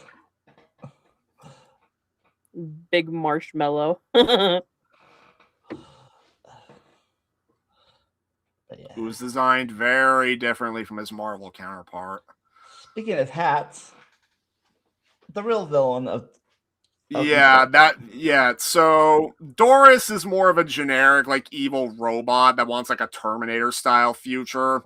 So she was designed, was invented by Lewis, basically just to be like an all-in-one helping hat to, like, you know, brush your teeth, like comb your hair, like put your tie on and everything. But then, well, she becomes self-aware and wants to possess humans to have like a Terminator style future. And basically her whole shtick is that Lewis catches on and shuts her down, but then Bowler Hat Guy finds her in storage and lets her out, and then she lies to him and basically concocts the plan to like get Bowler Hat Guy to take credit for Lewis's memory scanner, just so that she can get the resources she needs to mass produce herself and enslave humanity.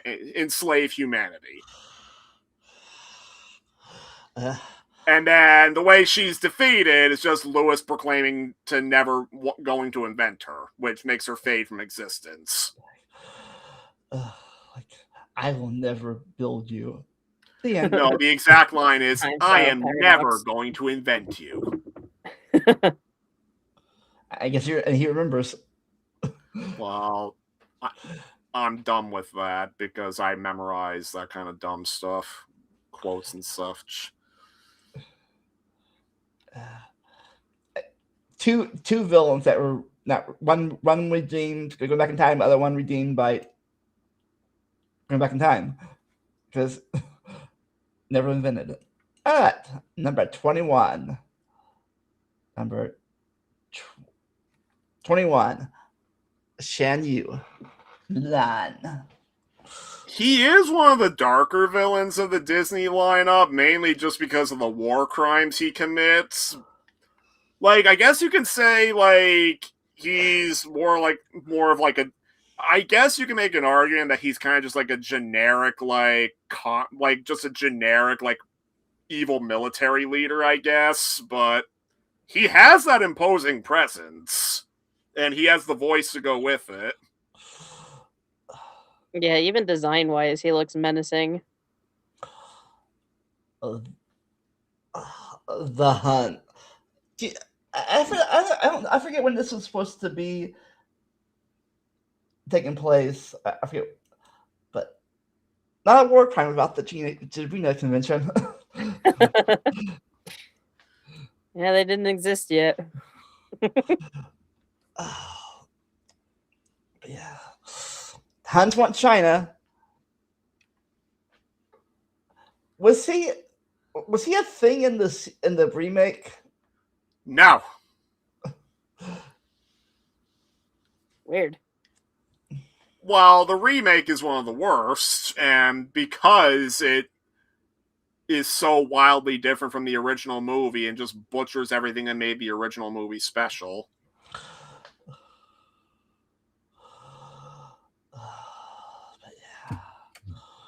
Yeah, just watch China kidnap emperor, die in fireworks. All right, top 20. This is my Pinocchio. personal favorite of the this is honestly, this guy, despite his limited screen time, he's probably one of my personal favorite Disney villains ever. Like, I mean, even on like Twitter, Blue Sky, and all that, like, I will freaking post gifs of him all the time. I've even the song he sings, I compare modern Disney to his. I compare modern Disney to like his song about being greedy. I like his dance. His dance is very funny. Oh, yeah, the one where he shakes his ass for the camera. Yes, he does. He shakes that thing. Yeah. Yeah, like, freaking... That's just his dance of freaking imitating, what was that, like, modern-day Turkey, because, like, it's, like, his freaking... So, but when he captures Pinocchio, like, he's proclaiming how grand it's going to be. We will tour the world. Paris, London, Monte Carlo, Constantinople. And that's when he shakes his ass. Yeah, like, the reason Stromboli just works so good as a villain for me, because, I mean, he is simultaneously one of the funniest and one of the scariest Disney villains. Because when he gets pissed, like, he kind of scared me as a kid when he gets pissed, because he is very chillingly blunt in how he's going to treat Pinocchio. Like, he wants Pinocchio to make him lots of money, and when Pinocchio's outlived his usefulness, he's just going to burn him into firewood. And he's pretty blunt describing that, since he takes an axe, throws it at some puppets.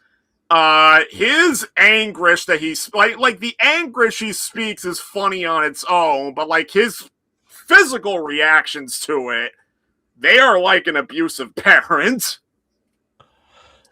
And it's funny because a lot of people think the Coachman was the inspiration for Wario and the Mario games. No, Nintendo themselves said it was Stromboli that influenced Wario. Yeah.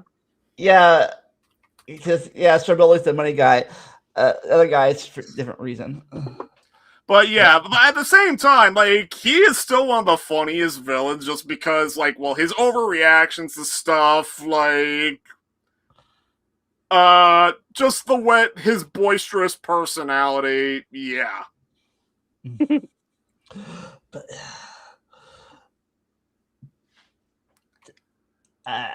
number 19, a villain trio. I'll let you both speak on this more. Just not much to say really. That I think of they just Well, they're way they better than appear a their lot and they remake have the counterparts. laughs. yeah, but yeah, they want more hunting grounds because hyenas are scavengers and they can only get what the leftovers that the lions eat. But they want real meat, not just the bones.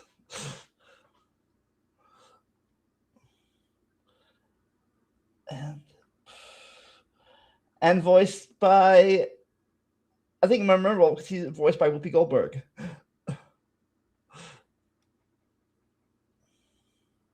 So they decided to work for the new king of the lions. Mm-hmm. Yep.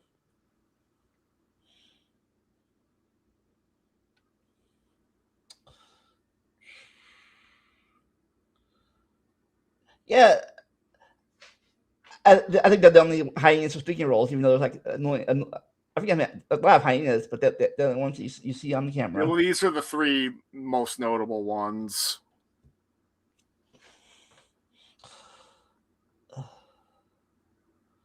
And this like real hyenas, the it's a matriarchal society, so the woman's in charge. Mm-hmm.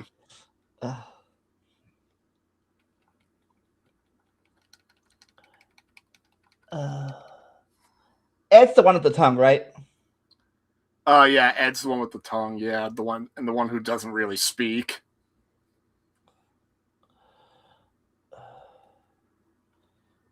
But yeah, compared to Scar, they're really secondary villains in this movie. Yeah, I mean, eventually they're the reason for Scar's downfall. Yeah, they're kind of like I guess they're kind of like the Tyrannosaurus in the original Jurassic Park. They're the villains for a long time, but then they end up saving the day.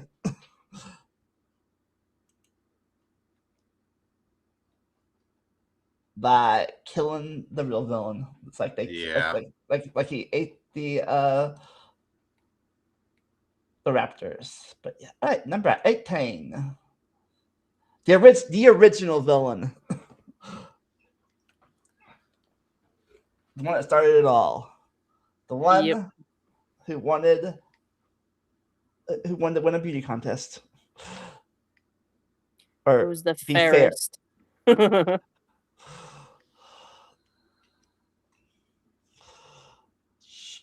I heard in some adaptations she's not the stepmother, but the actual mother. Yeah. Something like that. Yeah. But yeah.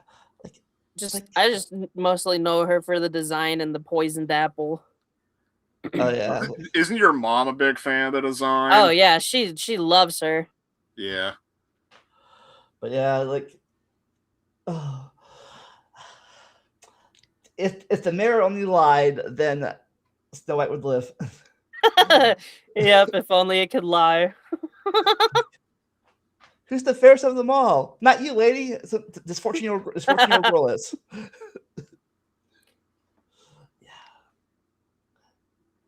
Surprised she didn't smash the mirror right then and there. How dare you not say it's me? So when Hunter won't kill the little girl, she decides to dress up as an old, become an old lady and give her an apple. Dresses up as an old hag. And honestly, I remember her as the old hag more than I do the queen appearance. Yeah. Yeah, you mentioned earlier she's the first villain that dies on screen. Yeah, well, she's the first character who dies and stays dead on screen. Yeah, gets crushed by a rock. I think she's the one that tried to set the rock off. Mm-hmm. If I remember correctly.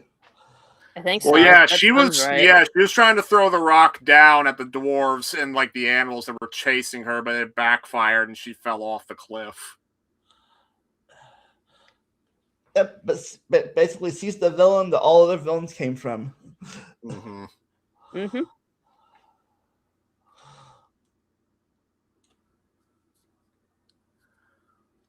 The Coachman. Well, the Coachman is easily the most infamous Disney villain. He turns little boys into donkeys. Yeah, I mean, yeah, he's easily the most infamous Disney villain because he's like one of the very few Disney villains who completely gets away with what he does. Because, yeah, Pinocchio escapes, but that's one donkey out of hundreds. What does that mean? That doesn't mean anything to him. He's got a supply, and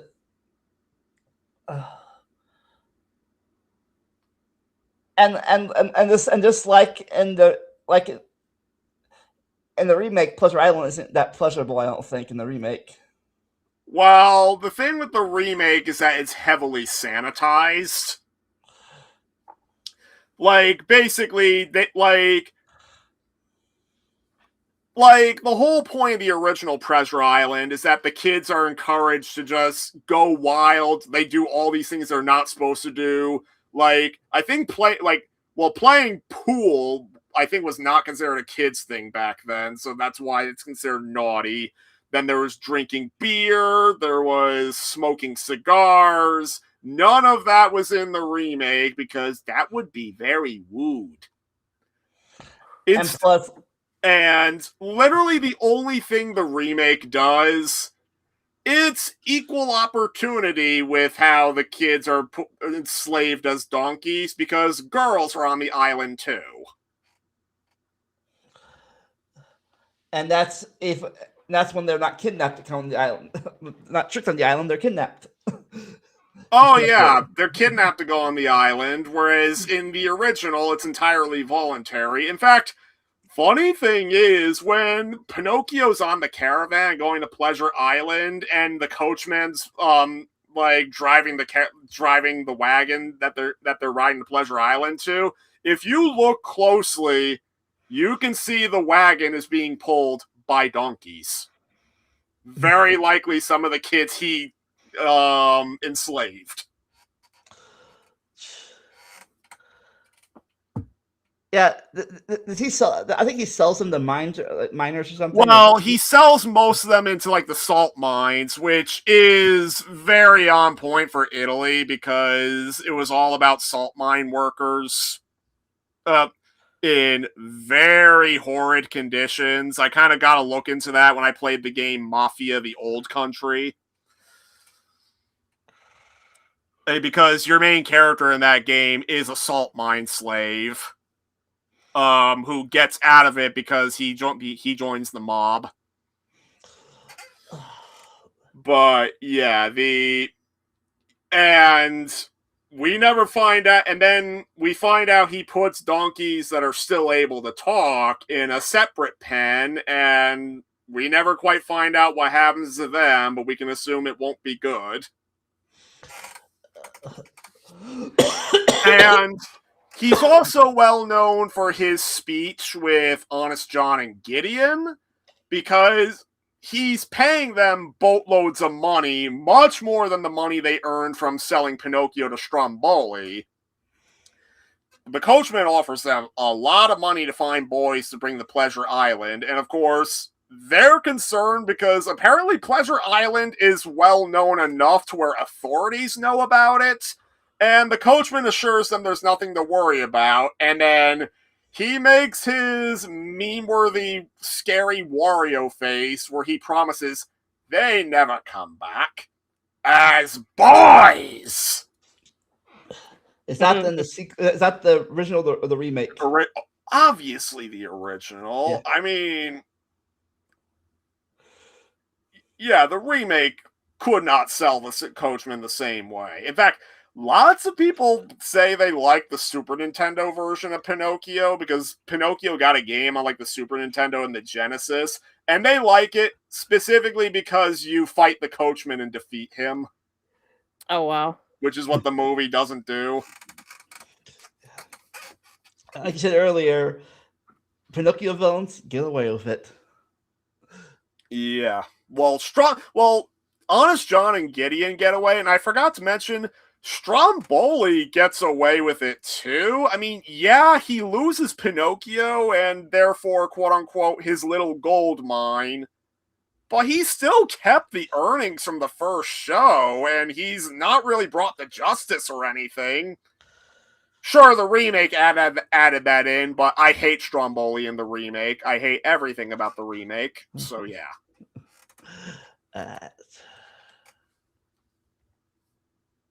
Number 16, Captain Hook. I like how you used a screenshot from the sequel and not the original. Oh, I didn't know that. I guess it is kind of updated. Yeah, I mean, I like the sequel, so I mean that's fine. Villain because he wants revenge for getting his hand chopped off, I guess. Basically. Well, Captain Hook is easily one of the funniest villains. Like, he was a huge highlight of the...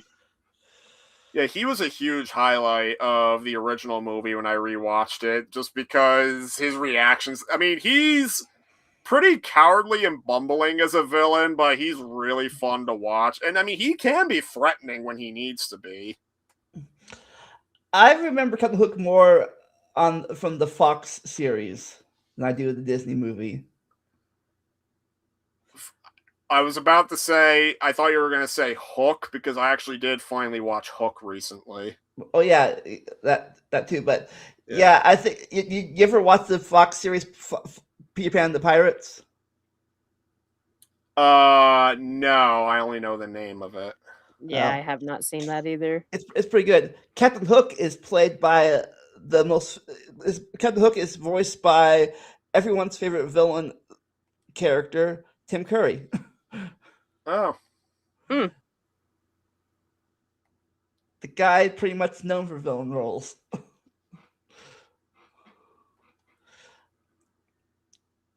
Yeah, and in that series, everyone can fly, not just the three. I think in this, because I think in the Lost Boys can't fly in the movies, but and the other three kids can, but everyone can fly. Okay. And they're not in their pajamas. They're in real clothes.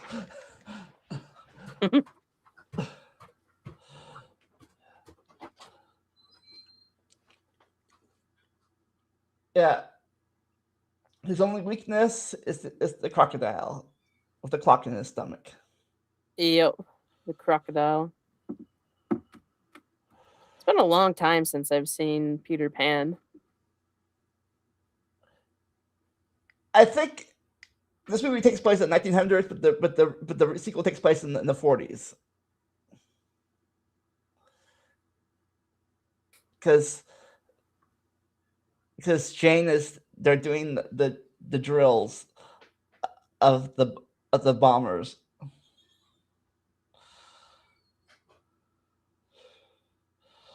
Yeah, all right. 15. Clayton, who basically is who wants gorilla pelts. Yeah, basically a poacher, pretty much. Yeah, I mean, that's basically what yeah, basically Clayton just wants to profit off the jungle. I mean Clayton has a boisterous presence, but really the big reason why people remember him is for his death scene. Yep.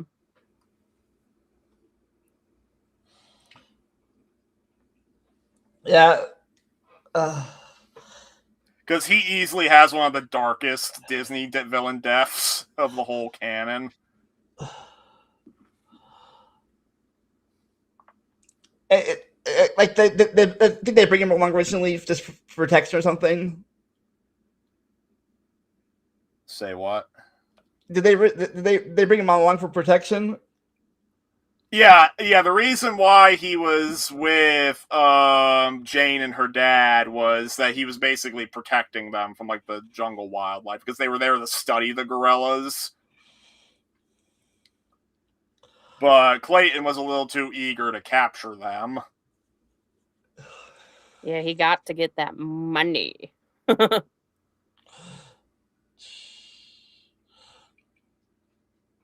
I'm surprised they didn't put together him versus the other villain. Him versus what? Saber. Oh, Sabor. Oh.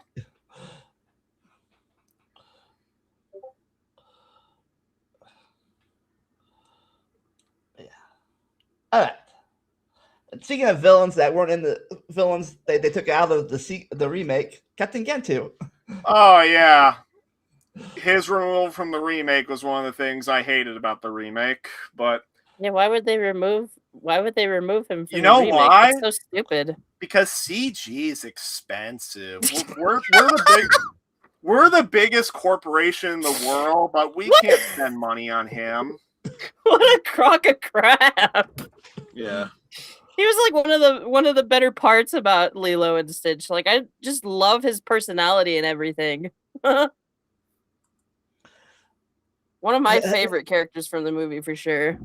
Yeah. I mean, I'm pretty sure his voice is Kevin Michael Richardson, one of the best voice actors, honestly, but yeah, like that said, like he has a lot more of a presence like in the TV show that came after the movie. Because like the TV show gives him a lot more depth, surprisingly. Whereas here, he's basically just sent to clean up because Jumbo and Pleakley failed their job to capture Stitch. And he's the police. He's the policeman that does whatever, that takes shortcuts that kidnap Stitch and right. I got the little girl too. I don't care. whatever gets the job done for him.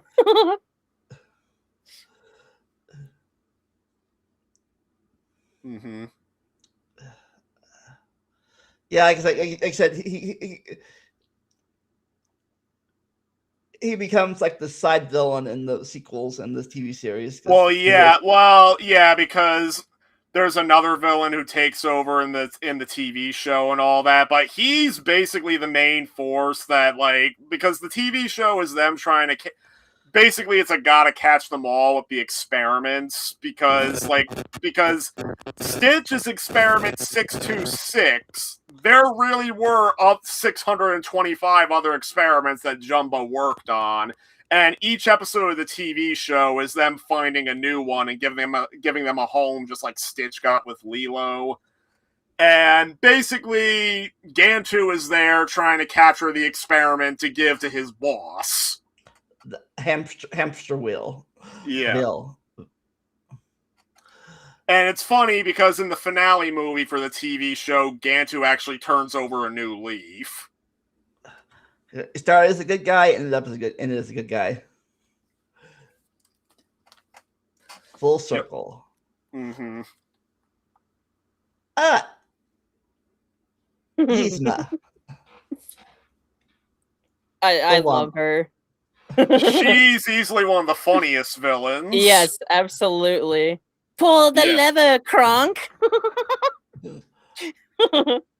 Wrong lever. And then she does that whole speech where freaking, I'll turn him into a flea. Then I'll pack him inside a box. And I'll pack that box inside another box. And then I'll nail it to myself. And then when it arrives, I'll smash it with a hammer.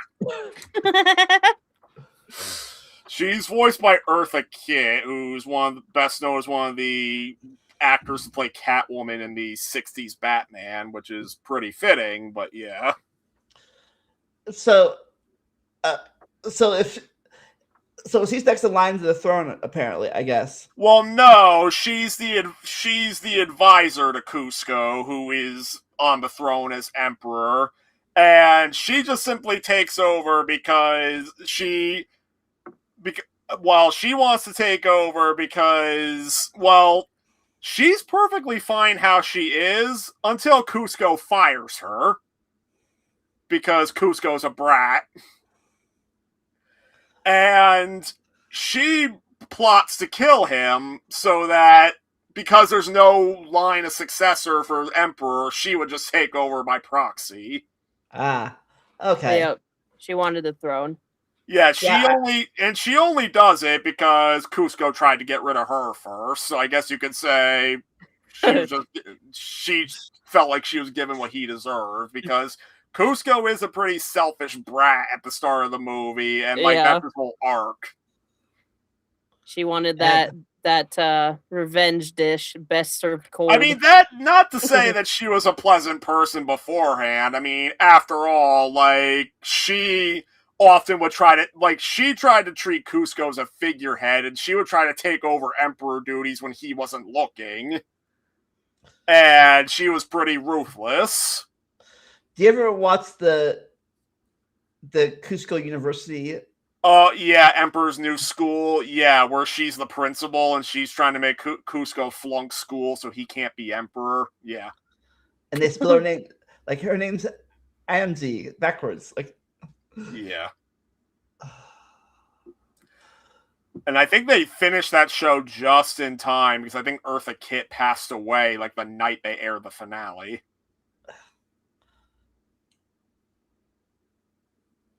Number 12, Ursula.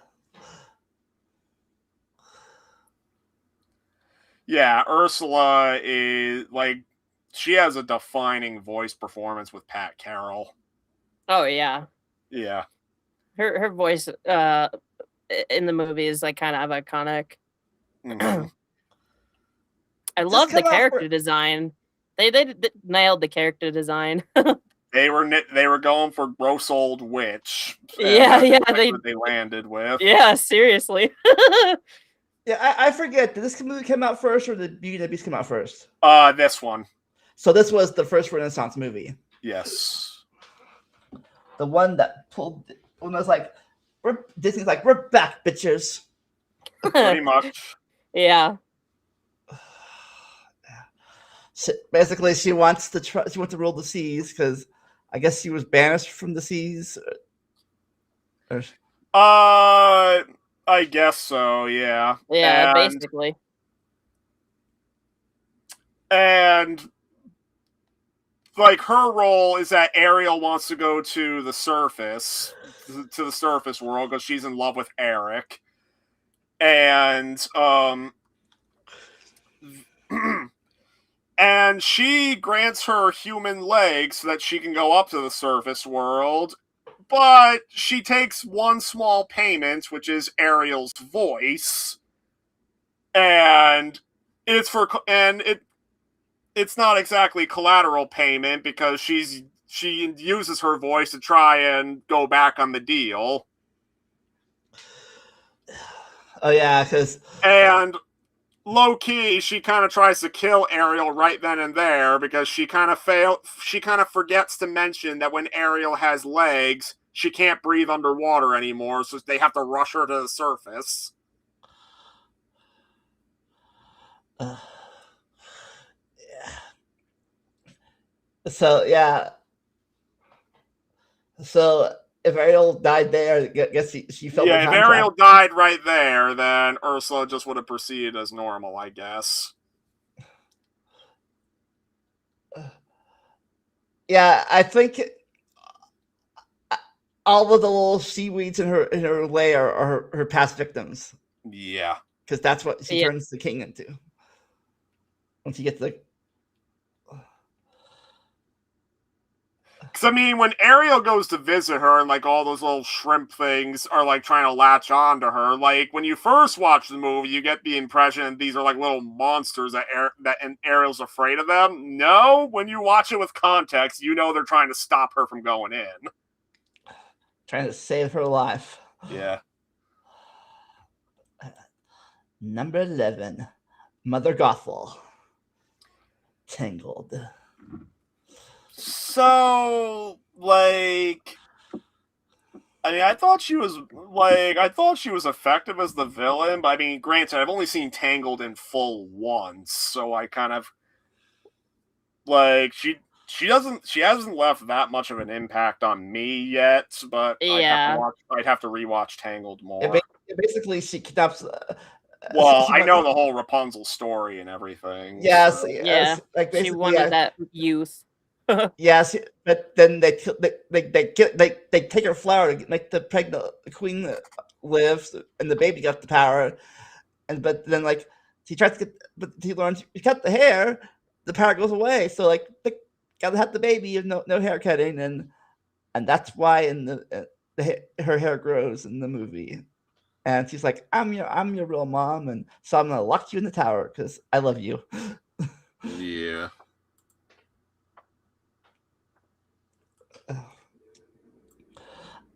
And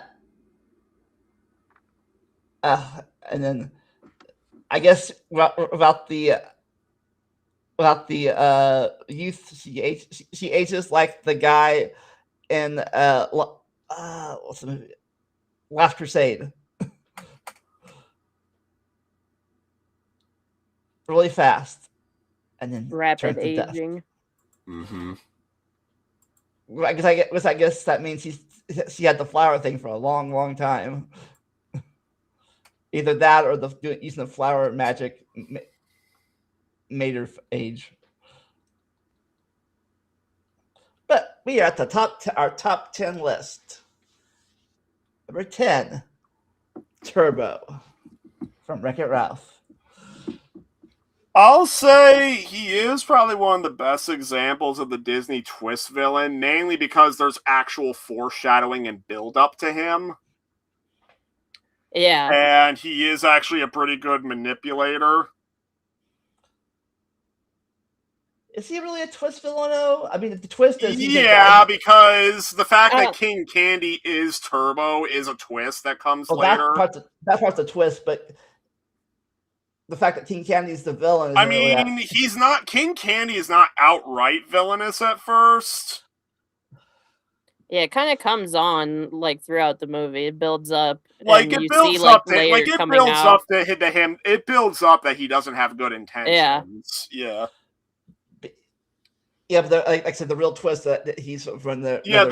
The big twist is who he actually is. Yeah. Yeah. His arcade machine got deleted, and he was not happy about that. And well, it's really funny because in the sequel, Vanellope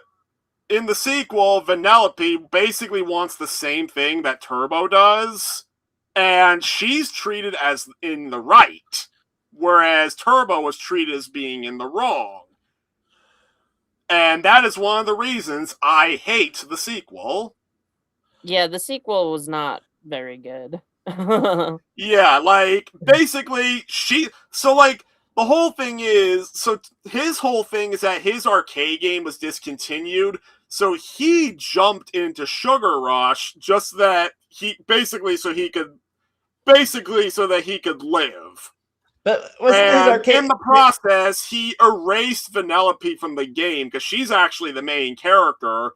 She was more or less erased from the game and written off as a glitch that's not supposed to be in, and he took her character slot, basically.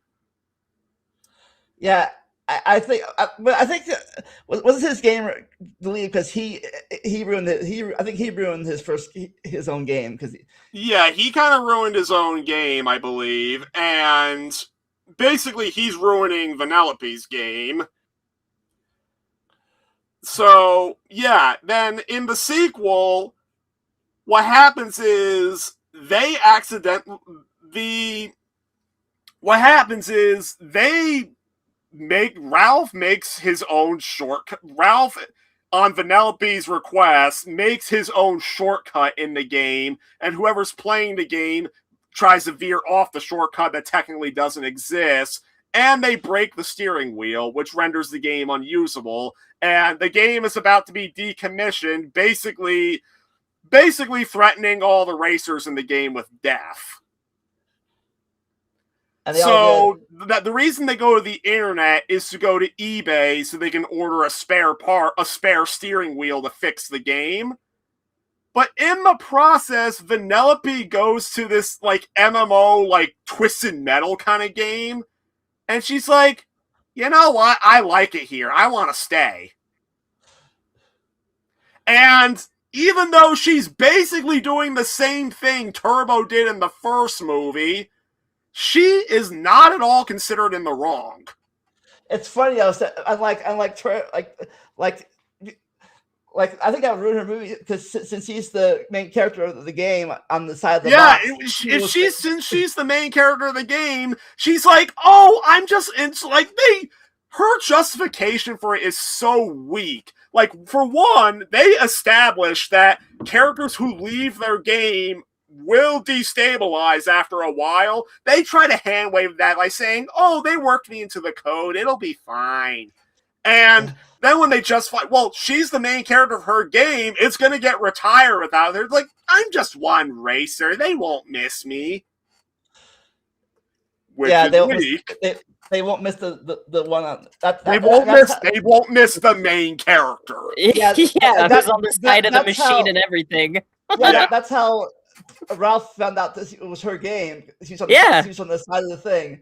And that's another thing. She makes this big decision while Ralph is still in the middle of busting his ass trying to raise money for the freaking steering wheel, which, by the way, they have to raise a lot of money for the steering wheel because they were idiots and overbidding on the wheel. I forgot about that.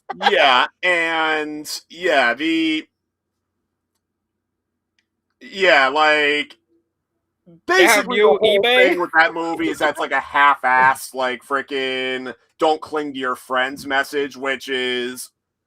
And it's like, it's a good message to teach if you didn't outright kill the logic from the first movie with Turbo. Yeah. They basically ignored the first movie, pretty much. If she had stayed, would she have been adopted by Fix-It Felix and the... I don't know. Probably not. Because they all got adopted by... They all got $80 at in the movie because they adopted them all. But all right. Number 9. Gaston from Beauty and the Beast.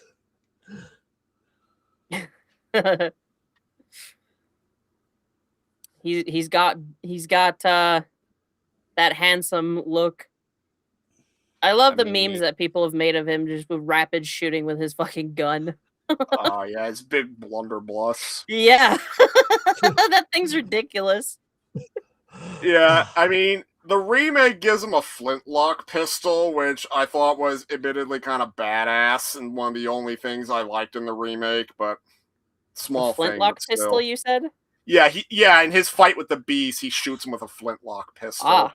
Yeah. Yeah, basically, he's the opposite of the beast.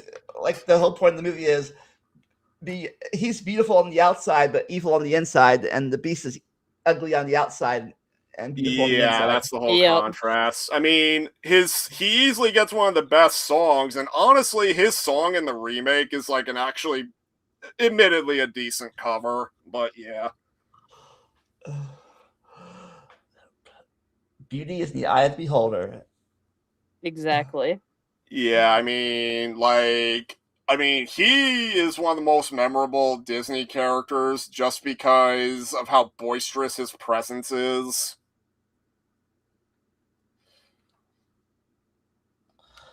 Yeah. He dies by falling off the castle, right? Yeah, I mean, it's... On TV tropes, it's the Disney villain death is usually them. It usually refers to them falling to their death, and that's definitely Gaston. Yeah. Kersplat. Yeah, they cut him out of the Kingdom Hearts 2 and made Yeah, Zelda he's the not in villain. the Cage 2. Oh, really? Yeah, he's not in Beauty and the Beast and Cage 2. He's not even in the Days version. Like, he's just not even there. Huh. They, like, it. I think it's largely because the villainous force of Beauty and the Beast in KH is one of the Organization 13 members who's fascinated by Beast and Belle.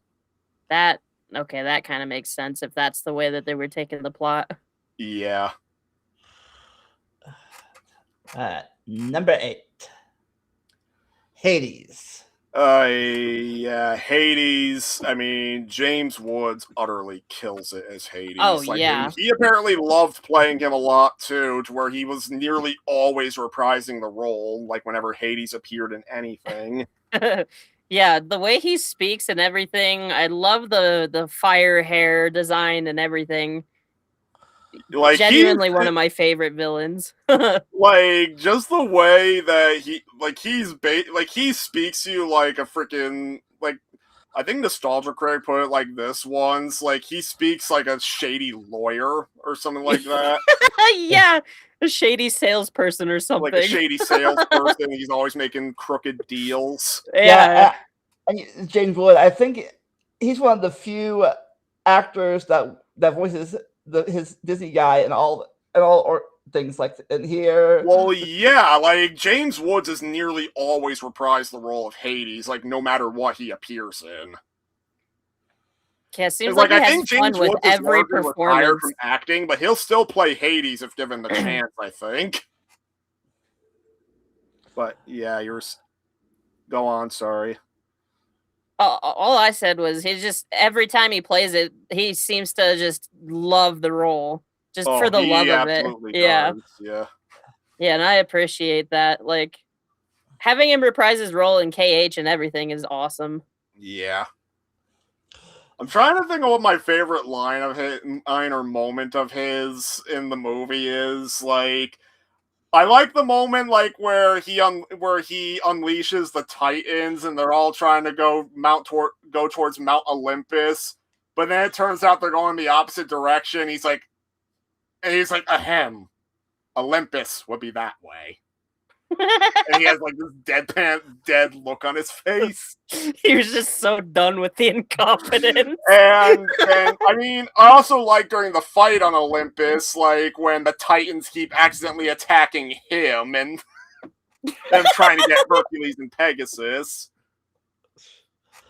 Then there's also when Hercules comes out of there's when Hercules rescues Meg, and then he's like just flabbergasted that Hercules didn't die in there. Actually, like he has so many moments in the movie. Yeah. I like him. I love him the villain, but I actually put him a little bit lower on my list because even though he's a great villain here, since I'm like obsessed with Greek mythology, I know that. Yeah, he is more of the Disney version of Hercules is the Disney version of Hades is. Well, Hades in Greek mythology was not nearly as villainous as this one. Like he had his moments, like there's one Greek myth with Persephone. Like he's definitely a villain in that scenario, but he kidnaps his wife. He kidnaps Persephone, and like basically, long story short, him kidnapping Persephone is why the seasons happen because her mom, I forget what the mom's name is, one of the goddesses, Demeter. Demeter is Demeter is the one who controls like food and harvests. She is so depressed over Persephone being captured by Hades and taken to the underworld that basically she refuses to do her job and people start to starve. And Zeus at first doesn't pay much mind to it, but then he notices people are kind of dying of starvation and eventually soon there'll be no humans left to worship him. So he basically goes to Hades begging to cut a deal to where Persephone can go back to the human world. But Hades makes it to where Persephone eats underworld seeds, which would bind her to the underworld. But then Zeus has to reach a compromise where basically she has to spend half the year in the underworld with Hades, and then half the year she can be with Demeter. And every time she goes back to the underworld, Demeter gets depressed again and won't do her job, and that's why we have the seasons. That's why. Yeah, that's why winter's a thing. Why yeah. we have spring, summer, fall, winter. But basically, he's one of the least corrupted gods of Olympus. Yeah, because Zeus was not a good guy in a lot of Greek myths when you really think about it. He liked the sex. The funny thing in original Hercules, the real villain of the story was Hera, who's Hercules' mom because here. Hera was the one that made him do like the 12 tasks. She blamed Hercules for her husband's affair. He had a lot of affairs, Zeus did, yeah. Oh, yeah, speaking of affairs, it's funny though. Whenever Zeus's other affairs, Perseus was Hercules' grandfather. So basically, he had sex with. Technically, Zeus had sex with his granddaughter. But here he's a. And obviously, in the original, the Titans, Hades was not one of the Titans freed, because his dad ate him. But anyways, yeah, like I said, but what's the word? Reality and mythology aside, he's a pretty memorable villain in the Disney version. Oh yeah. Oh yeah. Number 7, Dr. Facilier. This guy, like, I wish Princess and the Frog was more appreciated because it didn't get the appreciation it deserved at release. And, I mean, for a while, this was the last non-twist villain that Disney movies had for a very long time. And I just kind of like, I don't know, this guy has a presence as, like, a witch doctor-like figure. Yeah. So why does he turn the prince into a frog at the beginning of the movie? I forget. It's been a while since I've seen the movie. Let's see if I can see a plot summary. I like his character design and everything, and like all the wacky visuals that come with his like magic. Mm-hmm. I just forget why he turned the prince into a frog at the beginning of the movie. I forget why. Time. All I know is that it plays like it kind of plays into like he wants them, like he doesn't want them to turn back, so like he tries to prevent that. And why does the his assistant the prince's assistant who took his spot really didn't care that much. But yeah, I gotta rewatch this movie. You guys' connections are going out and out. Yeah, I keep getting booted every once in a while. And like I saw you go out once. Oh, that's weird. Number 6, Lady Tremaine.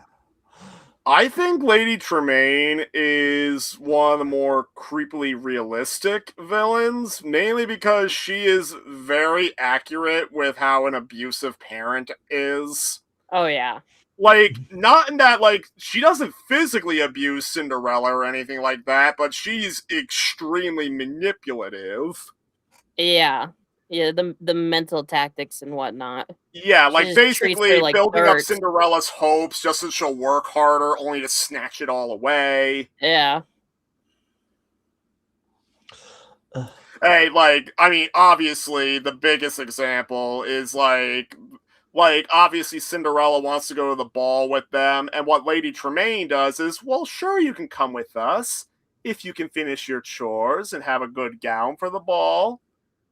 And then, of course, the stepsisters are like, why are you saying she can come with us? And then Tremaine said, I said, yeah.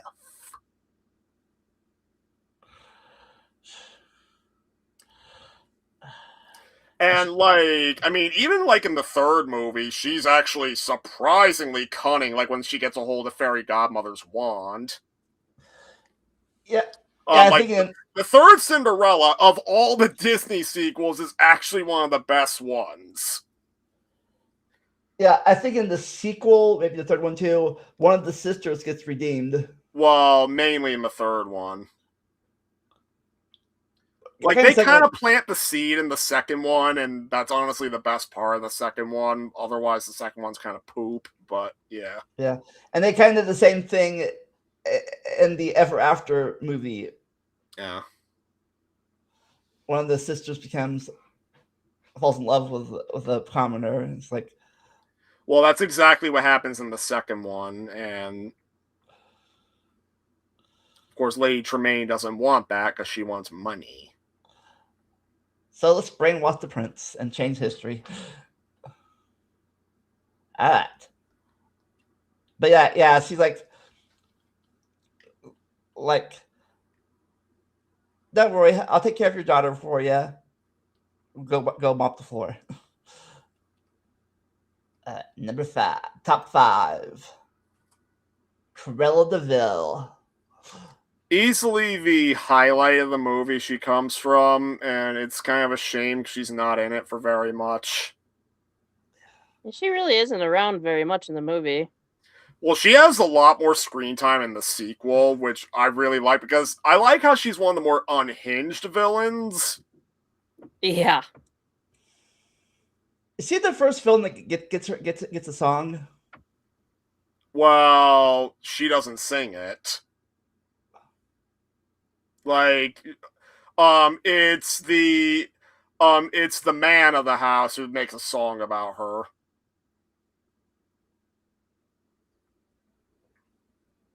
Sure. I mean, I think she's the first one to get a song. Well, I think. I don't know.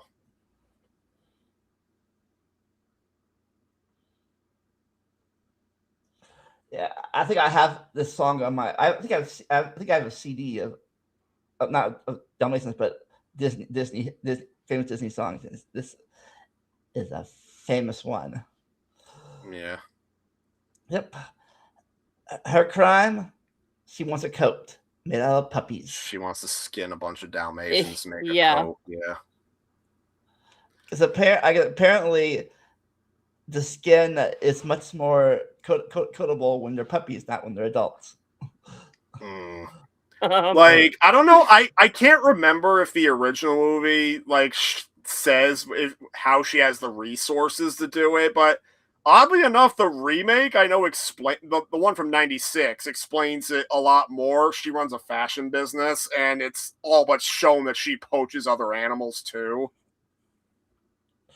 Yeah, and then in the remake, she's a good guy.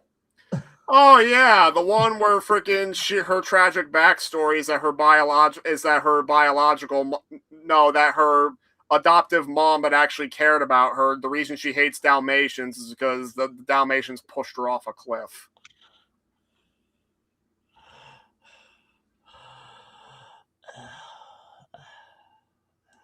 Number 4, plot Frollo. Frollo is my personal favorite Disney villain.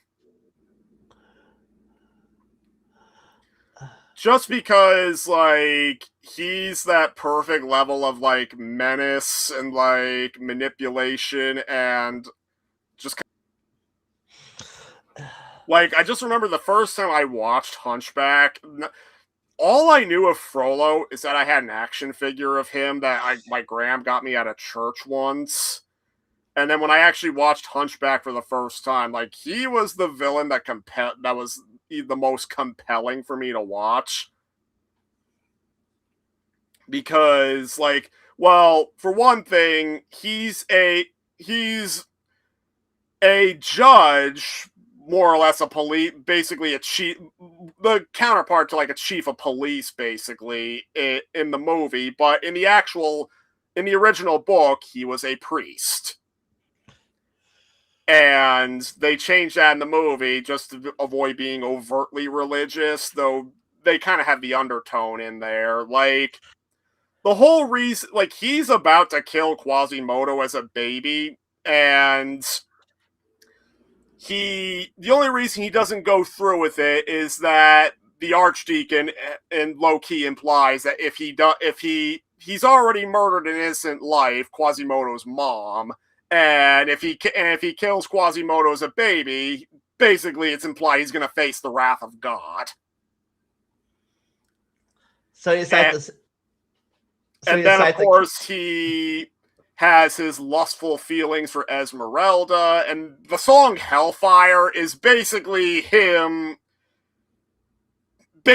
faith being tested, like his faith to God versus his lust for Esmeralda. Yeah. And basically the song is him basically saying, you know what? I will go for Esmeralda, and if she doesn't want me, then she'll burn for it. I don't care if I face the wrath of God for it.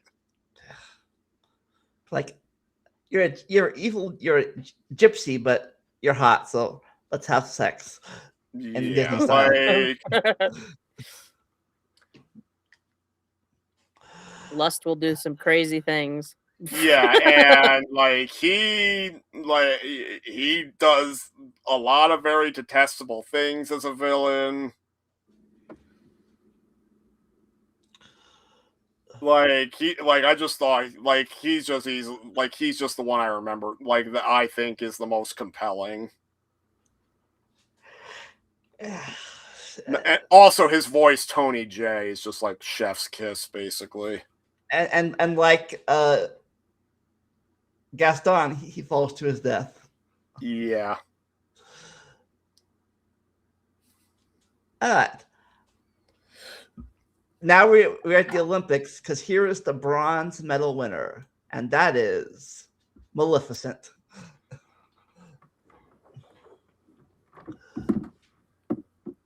Who, again, in the remake, they made a good guy.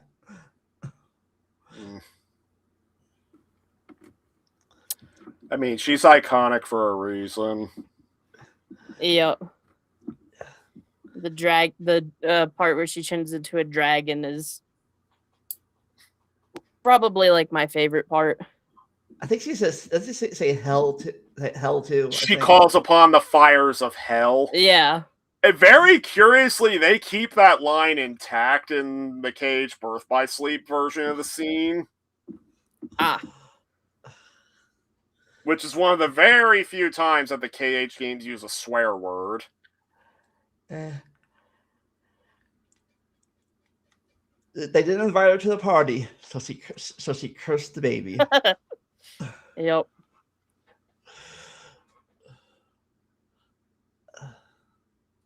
Yeah. I think she's one of the more famous villains. Oh, yeah. I mean, she's for sure. the main Disney villain of the KH games. Even if they've been struggling to find what to do with her in the more recent entries.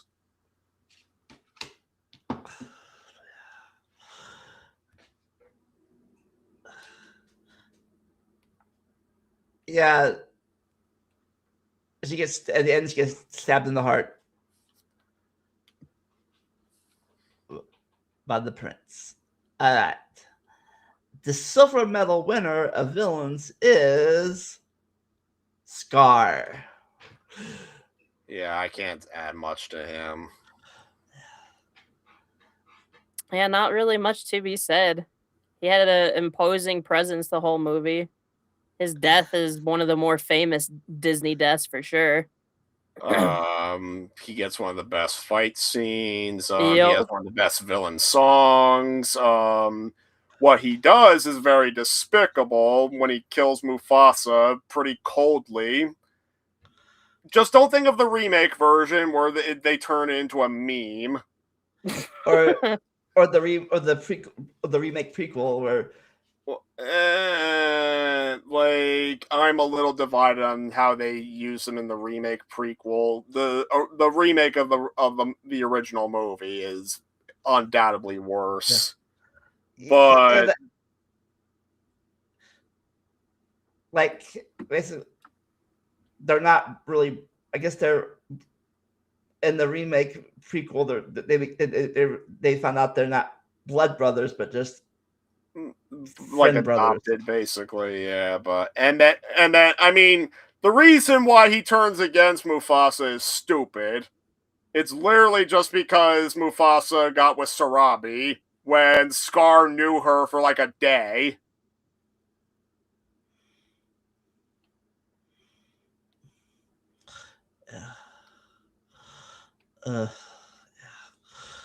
Yeah, like wants to become king, makes a deal with the hyenas, kills the king, banishes the prince, and somehow that makes. And then when he does become king, he has like a 0% approval rating because there's literally no game to hunt anymore, so everybody's starving.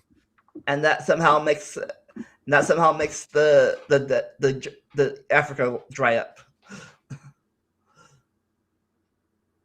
Because I guess overhunting, the hyenas overhunting the prey affects the weather. Don't know how that works, but it's a Disney movie. And the golden medal winner, the top 20 Disney villains is Jafar. I wouldn't say he's a top villain, but I mean he has a very memorable presence. Like he's top 10 material for me still, but like yeah. Yeah. Yeah, he nailed the role in his movie really good.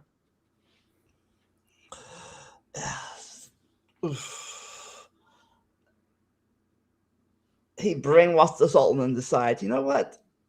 Why brainwash the Sultan? Why become Sultan? Yeah. Aim bigger.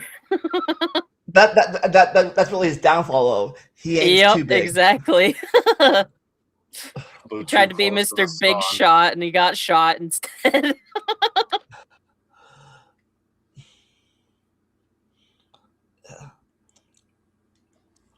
And he's defeated. I guess the first movie he's obviously defeated by Turning Genie. Second movie he's defeated by his lamp burning. Yeah, like that is one of the reasons why the second movie is one of the stronger Disney sequels, even though the third one's the best. It's that Jafar legitimately comes back and he has this like it doesn't follow any of the Disney sequel formulas. It's legit Jafar returning after being imprisoned in the lamp, and he comes up with a genuine scheme to get back at Aladdin and friends. It doesn't follow any cliched formulas from the other sequels. It's just a Jafar, like it's what the premise advertised. Jafar Strikes Back. And I think this one and Pirates are the two Kingdom Hearts sequels that actually follow the sequels, kind of. Yeah. Even though the Pirates skipped the second movie. Yeah. It's like. Well, to be fair, when I rewatched the first three Pirates movies, the second movie was more set up for the third one anyway, so it was okay for them to skip it in a lot of ways.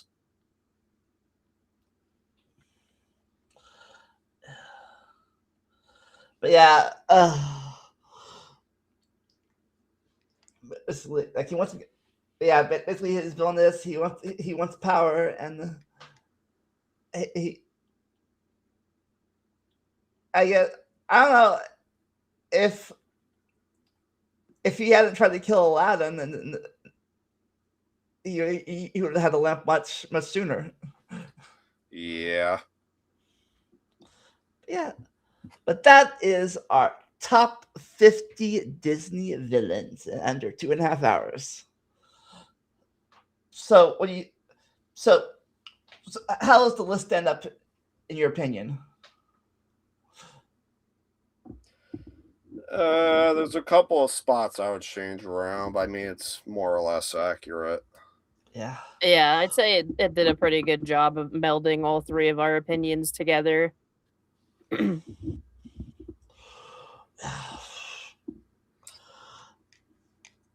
I said, the ones lower on my list are the ones that I didn't Well, watch. I felt So like both of you put a bunch of Yeah. stuff you didn't see on the list. I feel like I'm the only one here who's seen all three of them. Seen all the movies on here, I mean. Yeah. And then Well, and the top ones were basically about the ones that the